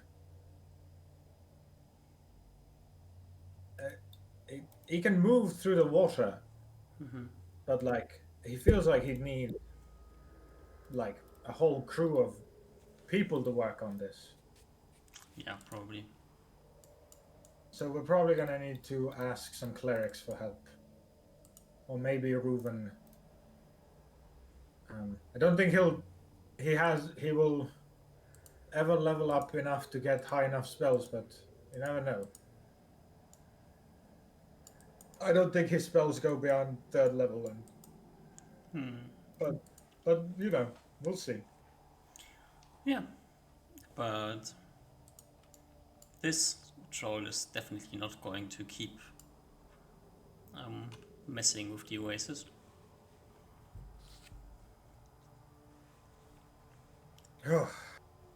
Reuven celebrates that night a bit. So, assuming there is no other trolls. Yeah. That's the assumption. This should be fine.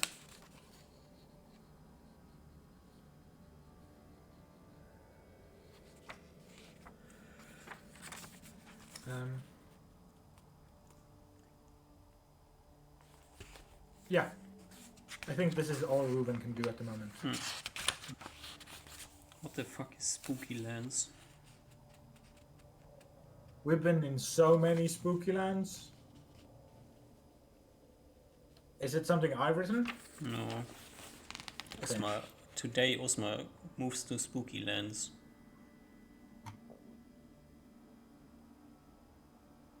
I wrote so bad that I can't read my own language.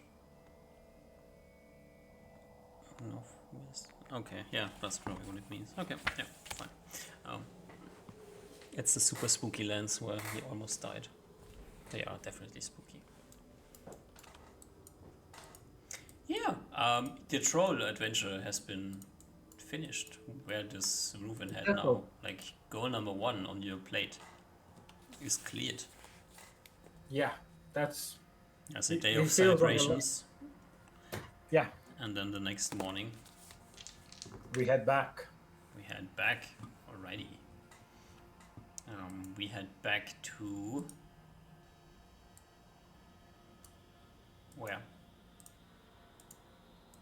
I think now the general idea is, so his plan is to first go back. He fully needs to go back at least into the forest to make sure his rations aren't running out. From there, he can't really buy new rations, but he could gather them from the forest, at least in some way. Correct? Yeah, probably. At least for a while. So I think the general idea and plan of Reuven is, as he travels to the back, if everything's fine there, is to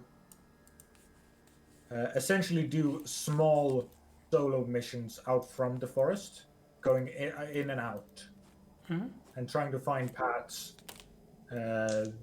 He assumes there are going to be ants everywhere else. That's just the initial assumption.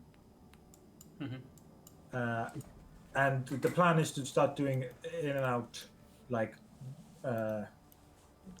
effectively small couple-day adventures in and out. And he'll mostly be relying on good berries from the forest. Okay. So I skipped you ahead 3 days. You are like where you are now. And from here, you head into the forest and further southeast, or?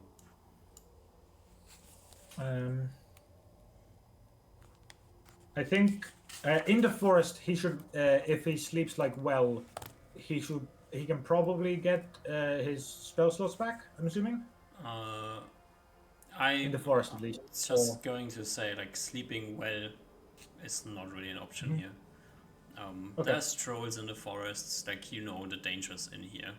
You can't like just let go and without anybody watching your back. Yeah, it makes sense. You need to find like some really safe spot to be safe, and if you're not like reinforcing anything, like finding a good hiding spot or anything of this nature, then it's not going to be feasible to get well rested. Makes sense. Okay. Could he instead then spend time in the woods, like a day or two, to get like effectively standard rations for himself of just like hunting for Kitty and getting some like a couple days rations from the woods. Would that be possible? Sure, you can like go and like let's give you like a day, and then you're somewhere in the forest here, and then we can go and roll some survival checks and see what happens from there. Okay, yeah, I think this is also proven testing to see if this works. Let me just quickly get the rule here, because there's like do this for that type of thing going on.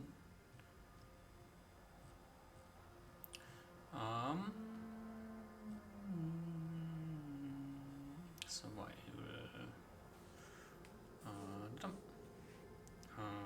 Yeah, so takes you 2 hours to get 1d2 rations. Okay, so if I spend a day, I get 6 maybe, or no, 2 hours. How many? Maybe you need like to roll 6 it. You roll a hours. check. Okay. So the check is a. I think you have it like somewhere in your character sheet, but it's wisdom. It's in the wisdom, just wisdom. Okay, that's a plus 14. I'll So roll you it. can like do 2 more checks today. First is a fail, and second one is a success. So give me a 1d2.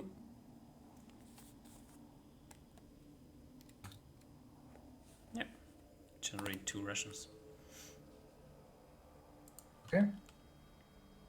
And I'm assuming Kitty can eat herself while in the woods. Kitty is self-sufficient in the woods, yeah. This is the third one. Yep, this is the second day. Okay, this is D2. Do you like forage for like a day? Then just give me 4 down the line and then roll for it.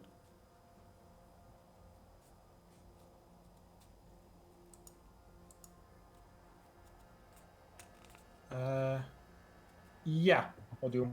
Yeah, so Okay, give this 3 is, more checks. 1, 2, 3, 3 successes, so 3d2.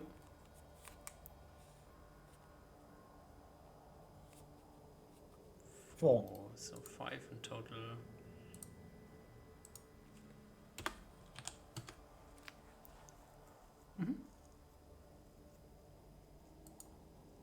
Okay. So in total, I have, after eating today's rations, I will have how many rations left over? You generated in total 7 and you ate 2, so 5. Okay, I will have 5, and tomorrow I'll have 4. Yeah, I think that's. And he also has still another 13 dry rations left. That he has as a backup. So I think this is fine. This is the plan. It's going to be. And now is the plan to essentially go. Like more so this woods, and then come back. Like 2 days, I guess, easily. Essentially doing some sort of this trajectory. Maybe with the goal of doing short trips into this area to learn it better. That's the goal and idea here. If that makes sense. Yeah, it's fine. Okay. Is there like knowledge that you are trying to discover, or do you like do this for a few weeks and like try to get like accustomed to the lands here? And I give you like some summary of things you may find out and or troubles you run into. I don't have any specific questions, more so. Yeah.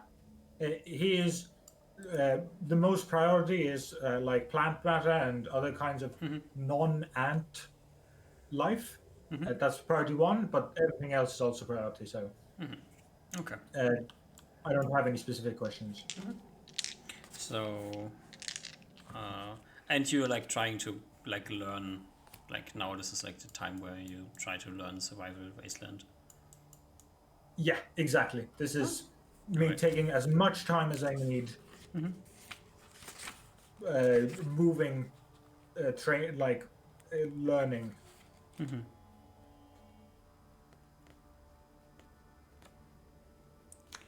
Yeah, that's all I. That's the plan essentially Yeah, to learn. perfect. So let's like skip into week by week mode here. Okay. So for your first week, I'm yeah, gonna get some more water, yeah, BRB, if that's okay. yeah. Okay, maybe.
Okay, I'm back. Alrighty. So in the first week of doing like this, like going back and forth, like foraging the forest, heading out, heading back to the forest, um, you will like slowly but surely um, get the general understanding that this area up here, like kind of this area, seems to be recovering, like in some sense. The growth of vegetation still continues. It's not seems to not get interrupted much. Slowly but surely, it's getting like a bit thicker, and but everything like down from there. I guess like probably like the first. This over the next weeks, like everything down from there seems to be still like ruined. In the first week, you don't find much of interest other than this. There's like close to no other animals here, especially like in the forest there are other animals, but if you leave the forest, there's like close to nothing else going on, and like also like the further south you go into, the more ants you run into. I assume you avoid combat. If at all possible, yes, Yep. that's the goal. Yeah, you're like making sure not to run into different hard situations, sneak around a bit, generally be sneaky as much as is possible here. You're not making much noise, so that's probably also helping. And yeah, you're fine. You avoid most dangerous things. Like from time to time, you see like some ant-mans flying around, sometimes flying in your direction, maybe on accident, maybe planned, but you can like rush away and avoid them. That's totally fine here. You're smart enough. Give me a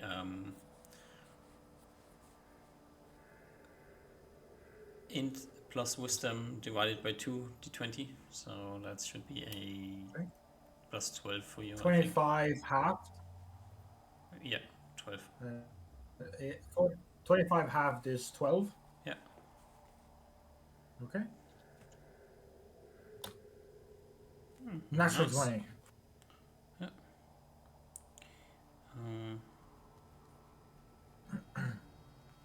And also you need to like spend another day of foraging, so give me a handful of the foraging checks.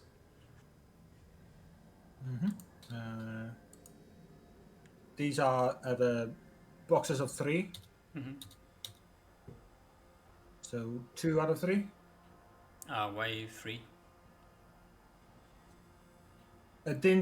How many are? What's the like amount you want per day? You can do 4 in a day. Okay, 4. Okay. Basically, you need to get like 7 rations to stay on level. That's like the benchmark we have here. Okay. So I'll roll 4th one. Or you can just say like you Success? scavenge enough to get 7 rations in a week. That's fine. Yeah. Okay, that's if we want to say, yeah. All right. Yeah. Totally unrelated reason why I'm doing this in the background. Yeah. So the second week, as you head like further south, the ground seems to be like following this pattern. There's like the forest, and then you head out from the forest. The ground still seems to be like very lively. There's like a thick layer of dirt, humus, just like thing that plants could grow in. And then as you head like further east, that layer seems to become thinner and thinner as the dryness of the ground increases. So as you have like noticed before, there seems to be an issue with supplying enough water to the ground that is less prevalent in the west than it is the further east you go. Yeah, that's like the large thing that you find out in the second week. And, Okay. let's generate you another group of Russians here. And in the third week, also give me another d20 plus 12. Okay.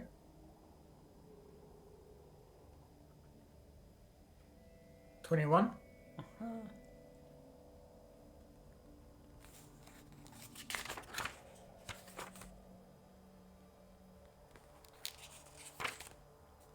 In the third week, something like kind of, you've been like spending some time here. From time to time you heard like this rumbling, and very rarely, but like 2 or 3 days that you've been traveling around here, you have seen like these gigantic worms that are crawling over the land here, and as you like spend some time watching them, you see like they have like these hooks that run around their body, and you can like one day you see one of them and it crawls like away from you, and you like follow behind it for a bit and get to like the spot where it was crawling, and you notice that it seems to be like the hooks that it has like running around it, there's like different sizes and different strengths. They seem to be like kind of combing through the ground here, and you see like now that you're paying attention to like different things than you have before, like this basically this path of destruction these creatures leave behind them. They seem to be ripping anything out of the ground that is rippable. These gigantic worms seem to be like actively destroying any vegetation that would be growing here for some reason. Interesting. Mhm. Reuben has probably a few theories. Like he knows these creatures seem to be gathering food for the ant, what we assume are ant hives Mhm. or ant like nests, as we've seen the dragon being pulled off. Mhm. So this might also be a way of gathering food, but he's not confident. So Mhm. Give me another d20 plus 12. okay, 17.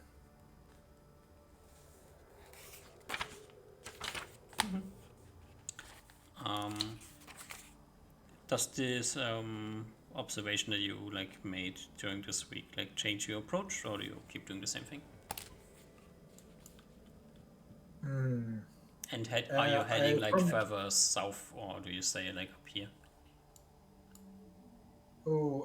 I think he slowly will head further south, Mm-hmm. with the goal of eventually doing most of what is considered the wildlands. Maybe not going fully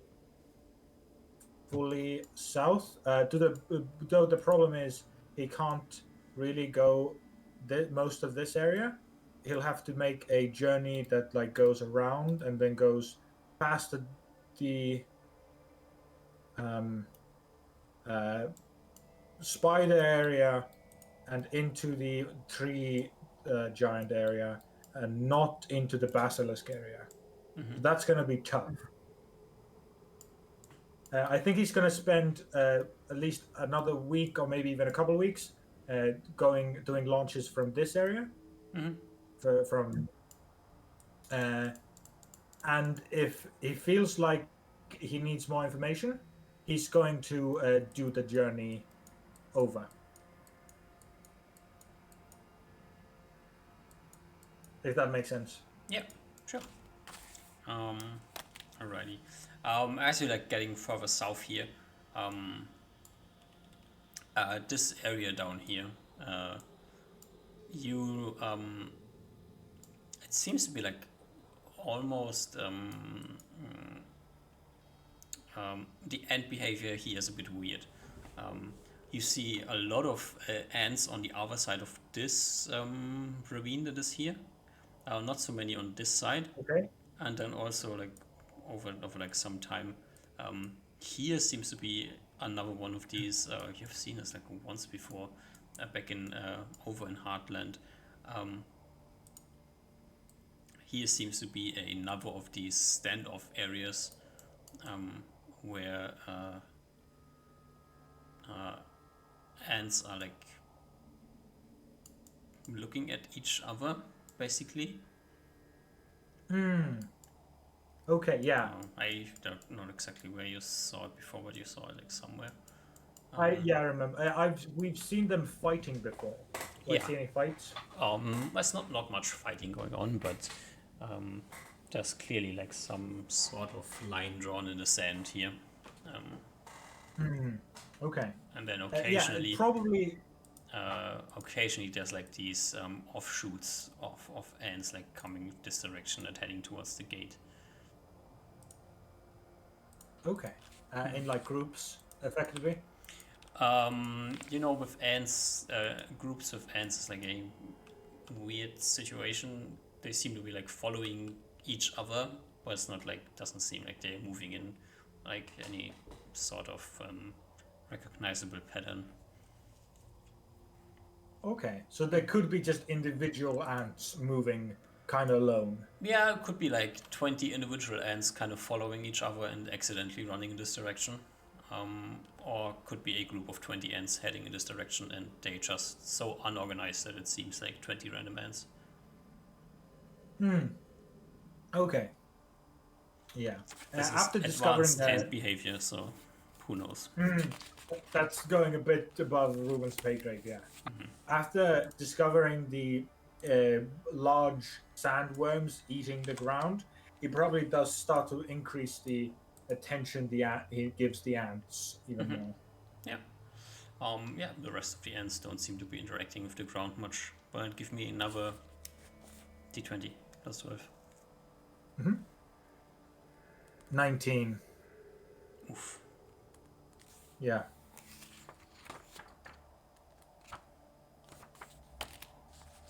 Bad rolls all around. Yeah. So that's like week 4. Give you like week 5 here. So week 4 and 5 is like getting to understand like what's going on down here. You have to be like very careful here because there's a lot of ant activity. Like all around this like crevice down here, there's a lot of ants like walking around this. So this seems to be another of these ant highways where a lot of ants are like taking like this path. Okay. There's the occasional like flying ants flying over the ravine here, but doesn't seem to be a general maneuver. They pull a lot. Yeah. It's just generally a very dangerous area here where you have to go back a lot. Yeah. The ground here seems to be almost okay. If your theory with the large hookworms is correct, they don't seem to be passing through here much.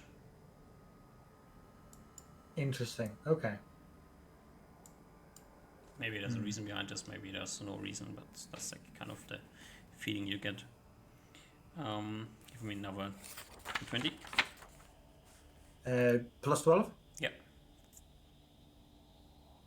21. Amazing.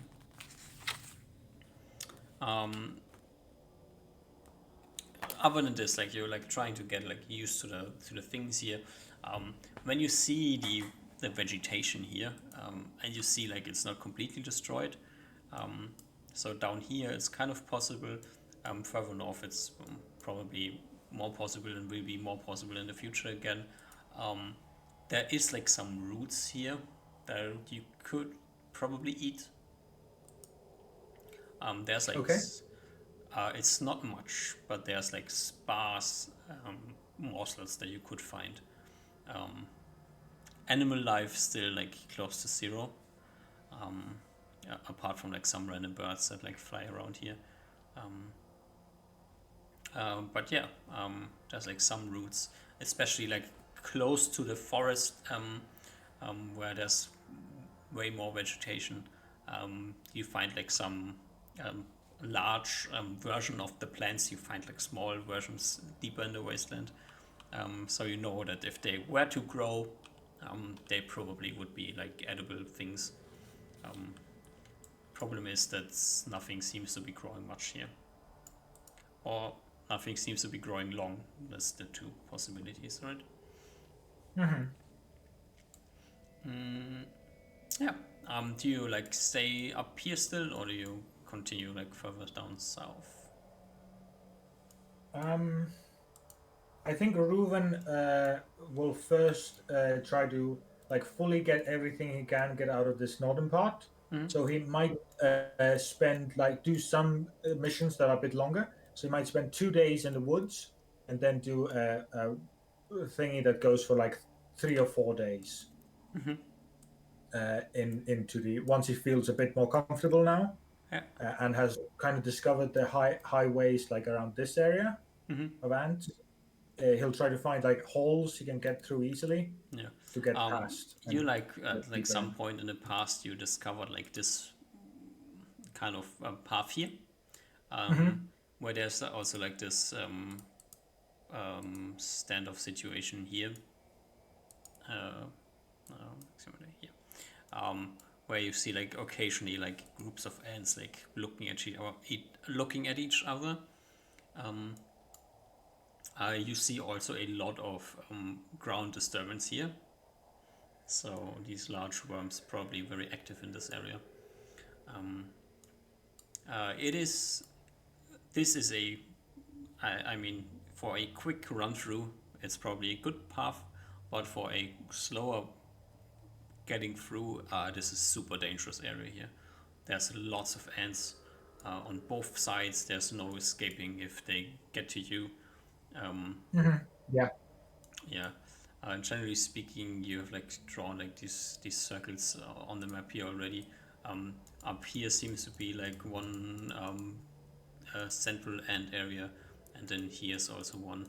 So this is like dangerous land here. If you go like further north, up here, ants thin down with like basically no ants north of you or northwest of you. Just like to the east, there's still a bunch of ants here. Up here, you can like wander all the way up to the Yeah. thing up there without much issues. You have to like dodge the occasional ant, but I think that's the way he goes. Then he'll do some sort of L here. yeah. Like getting in here is like bit more problematic because like you're squeezed in between a lot of ant activity south of you and the edge north of you. There's like escape into the unknown and forward or run backwards, but south and north are not options. So Yeah. a bit more dangerous. If you want to take the risk, you can, but that is a risk you would have to willingly take. And from what I gathered down here, to get all this, effectively I'll have to go through some sort of area down here as well if I wanted to effectively do something like this. It's expected, yeah. What is something like this? Yeah. And it would be at least as dangerous as this. Probably. Yeah. You would have to get down there to like get a better understanding of what the world looks like down there. I think you're missing some critical information here, but yeah. just if you want to go down south, I you think... can. But if you want to stay up north and like try your luck up here, you can also do this still. I think we've already kind of been in this area, so he's more or less understanding there's nothing too special around here. I think. There's like a city. Yeah. And was there an ant here, nest somewhere around here as well? Yeah. Okay. So Across I think from the even if city. I get through here, even if I get through here, I'm still going to be in ant territory, I think. Yeah, this is Because like the nest was in this guy. this is like one of the end regions again. Yeah. Okay, so yeah, I don't. And then even if I go over through here is here, I the don't city. have anything to go. So I think I labeled this way off as bad. So I don't go further from here. Yep. Give me another d20 plus 12. Okay. 25.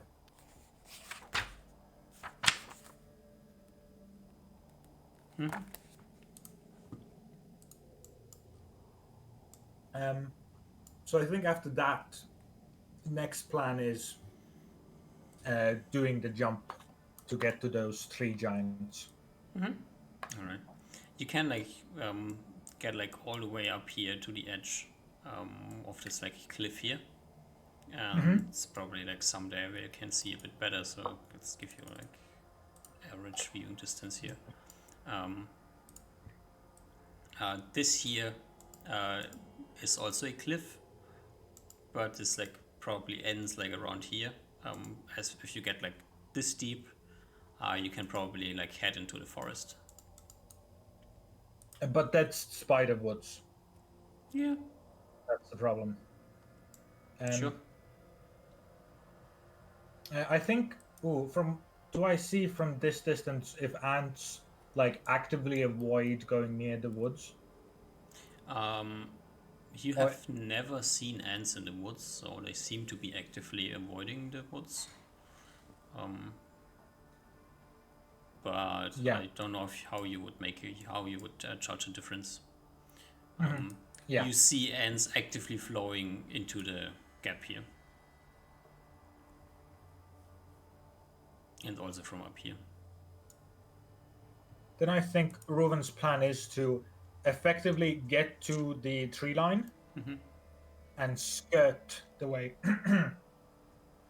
to not go into the spider woods fully and not also be in the open. Really like skirt the needle. Yeah. That's going to be the plan, Yep. effectively. You have to like get like a bit back here, get down the cliff, and then basically just like bolt it over to the other side. It's like a 10 miles run. You have high con, you can probably pull it off. There will definitely be ants chasing you at some point. I think that's fine. Okay. So that's your plan. We have my. Yeah. I think that's the plan. Yeah, I have an owl statue on my hip. I think. So, if things go really bad, we initiate emergency, but we'll see. Alrighty. Let's see like what the most dangerous thing is that is on your heels.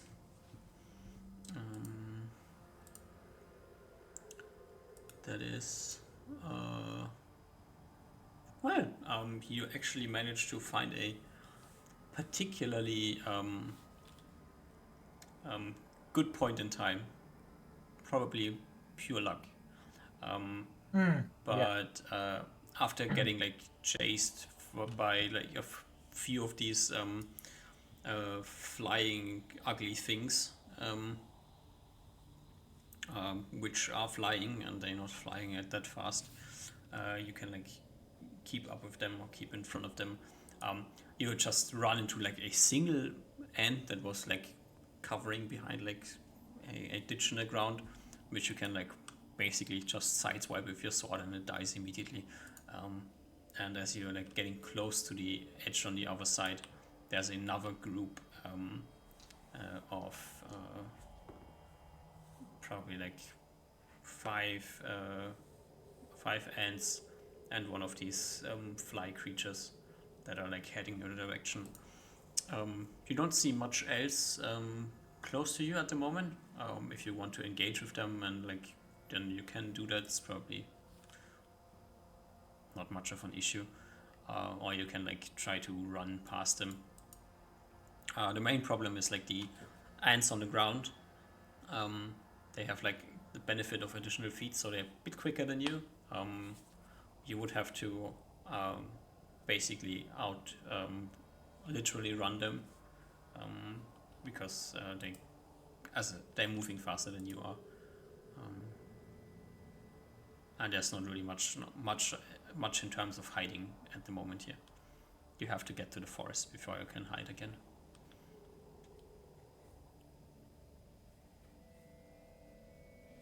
Yeah. Sorry, my mic was muted.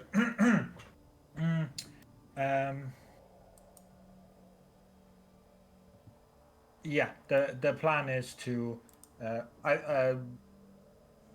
swords out, full charge, kill the runners. Kitty even does a leap attack on one maybe, and we dispatch him as quickly as possible and keep running, without trying to dodge, without getting murdered by the fly. Okay, let's just quickly check. There's like one roll we have to make. That is against the flying creature's special ability. So I need a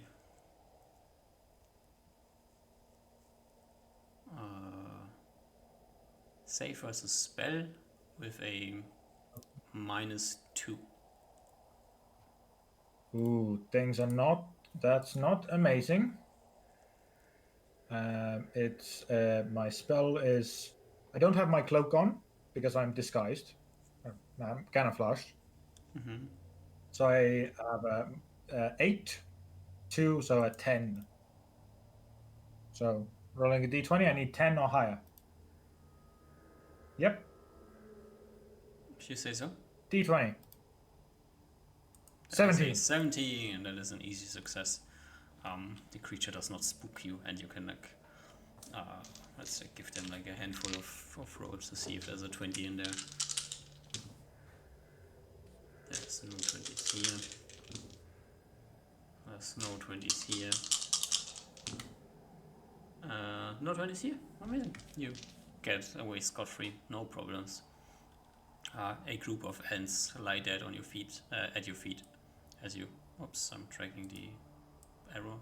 As you head into the forest, and like at least as you get to the edge of the forest and like take a few steps inside, no spider webs yet. That's perfect. I maybe go in just a couple trees in to see if I start. Actually, no. I'm like right at the tree line. Mm-hmm.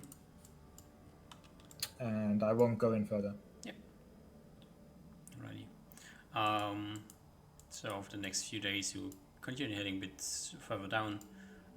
You, as I said, no spider webs at the edge here. Like not immediately. You're quite certain that this is the spider area here, and Yeah. I will give you like a random green drawing here to signify that like this is also a ant area here. This one you didn't have marked down yet, and sure enough, now on this side the situation seems to be mostly the same. And how far down south do you want to go? I fully did ranger stuff down here looking for the tree people, tree giants. So I think I should be able to. Reuven thinks he should be able to recognize once he gets to wood giant forests.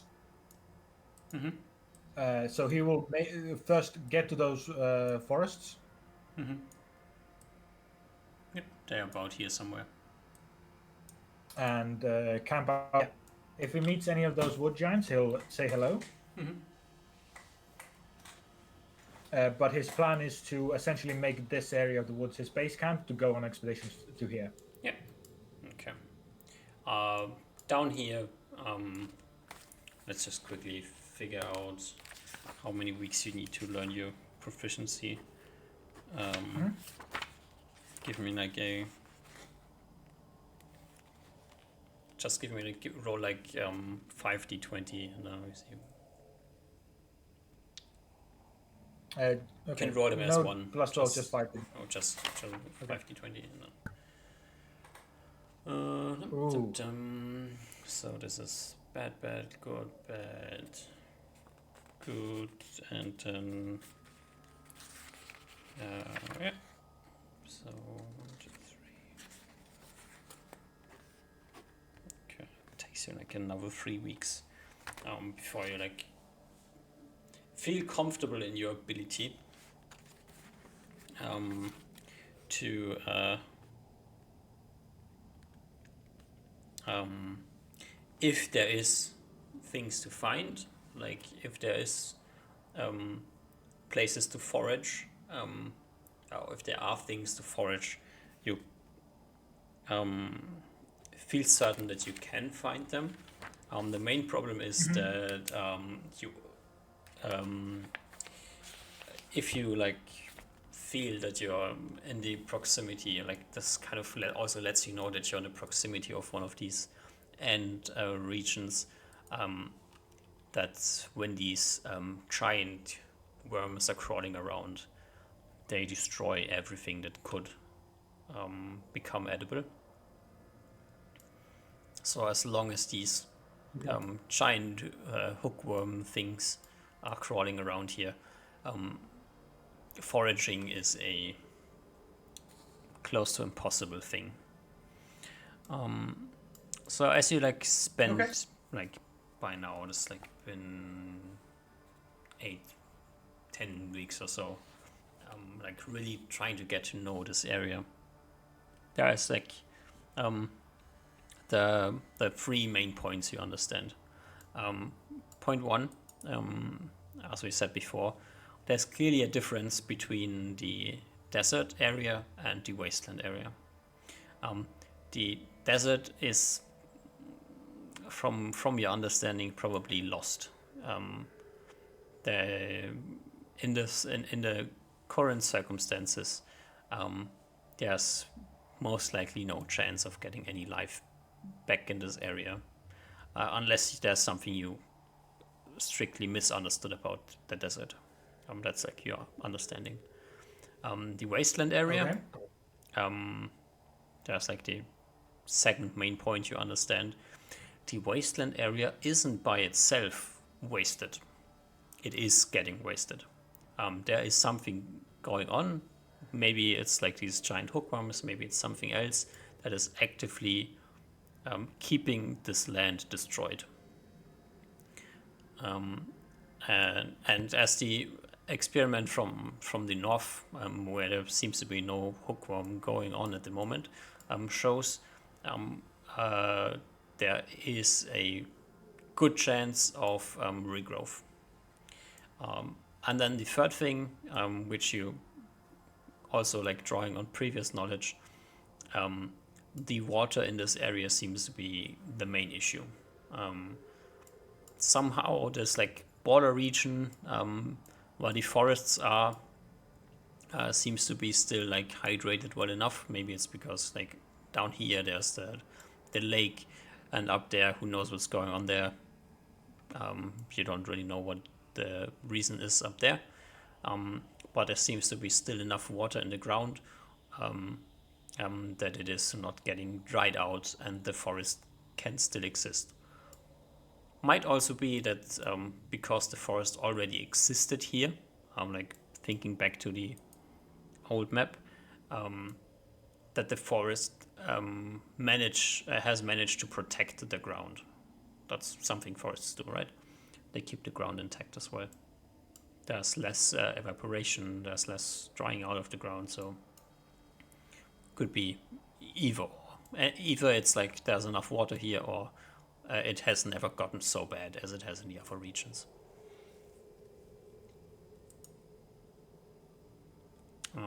Okay. Which Well, it's never got. very interpretive, but like your ranger ability lets you understand like things about nature, and generally speaking, all things combined, there seems to be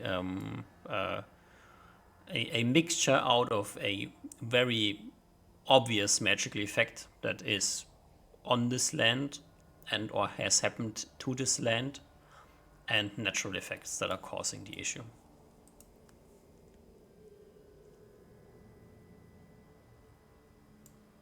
And natural effects would include here the ants. Yes. Okay. My a question I would have is there any kind of push or pull here? Is the desert still coming in through time, or is it is the desert and the wasteland barrier like set? You have a very limited amount of information here. Yeah.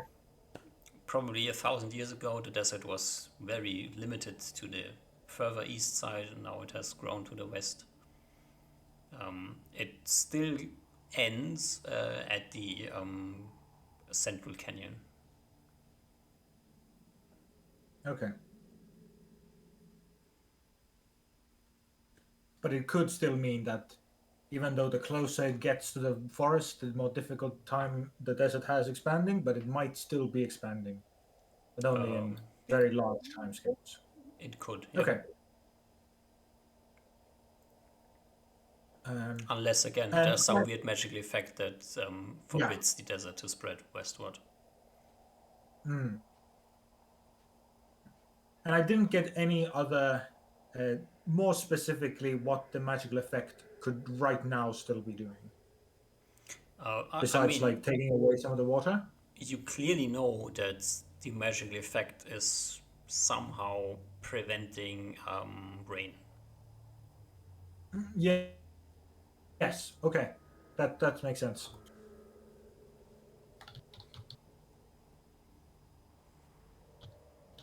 And if I would think if a rain were to return, it would help at least the wasteland. That's the normal wasteland currently would help it tremendously.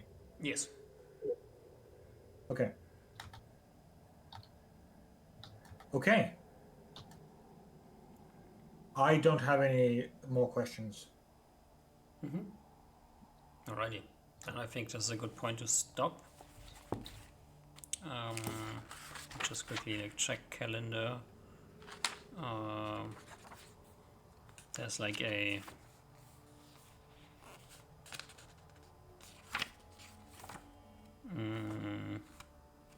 month between now and when the others finish what they were doing. Is there more that you want to do?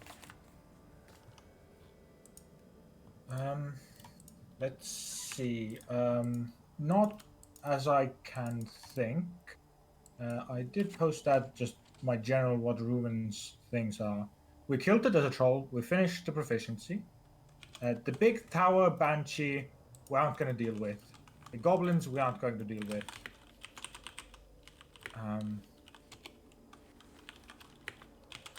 So I don't think there's anything big that Ruben will do. Maybe at most visit some NPCs.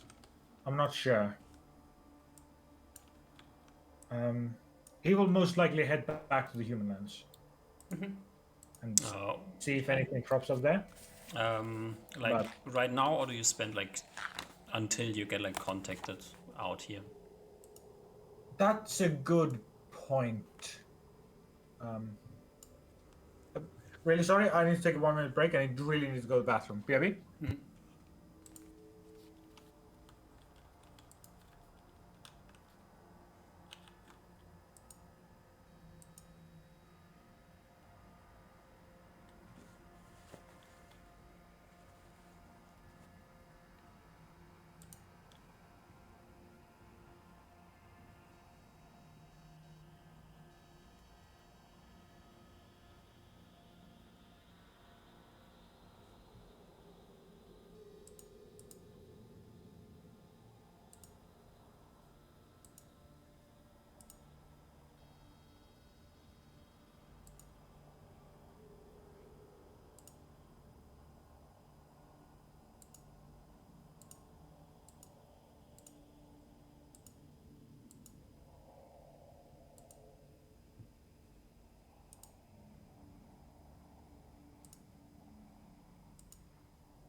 Hello, I'm back.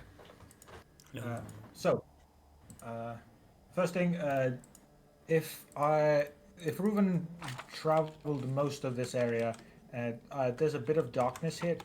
Did I see any of in any of this area? If it's possible, or did I not see? Just quickly give you a short overview.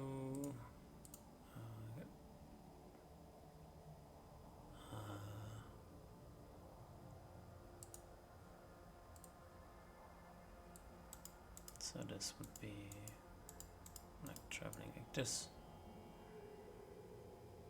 Did it reveal it Perfect. for you? Yes, it is. Thank you.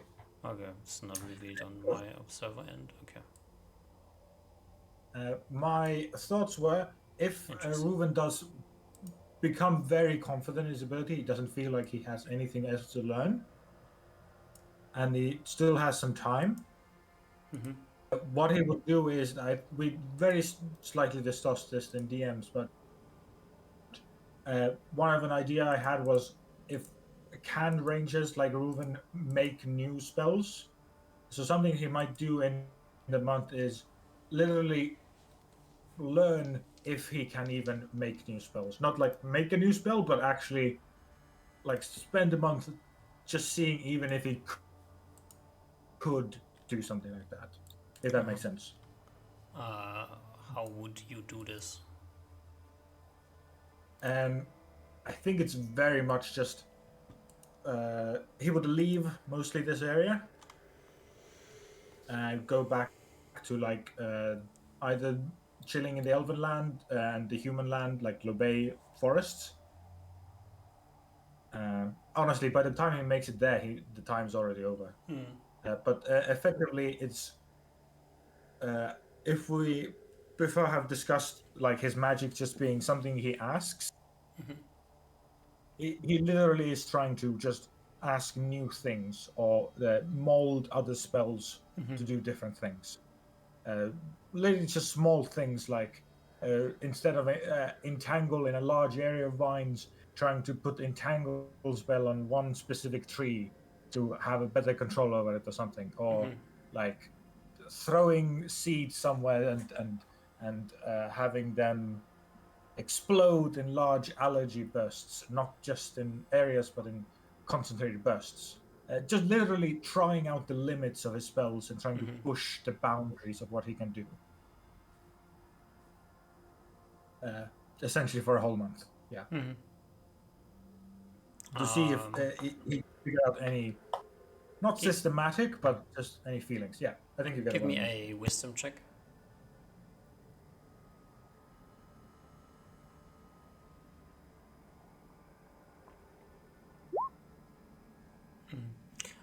Yeah, you try this, and like as you like go through this process of like trying things, you very quickly run into a wall. You have like this idea that you want to do something different, and you try this, and it's not working. But while you're trying this, there's like this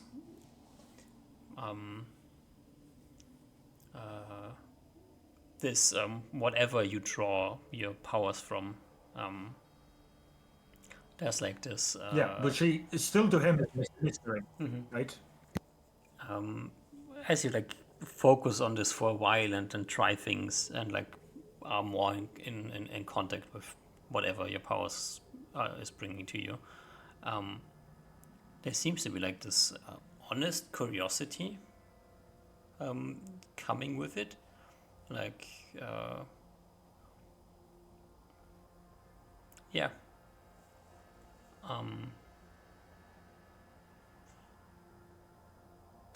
maybe there's a way. You don't quite know the way.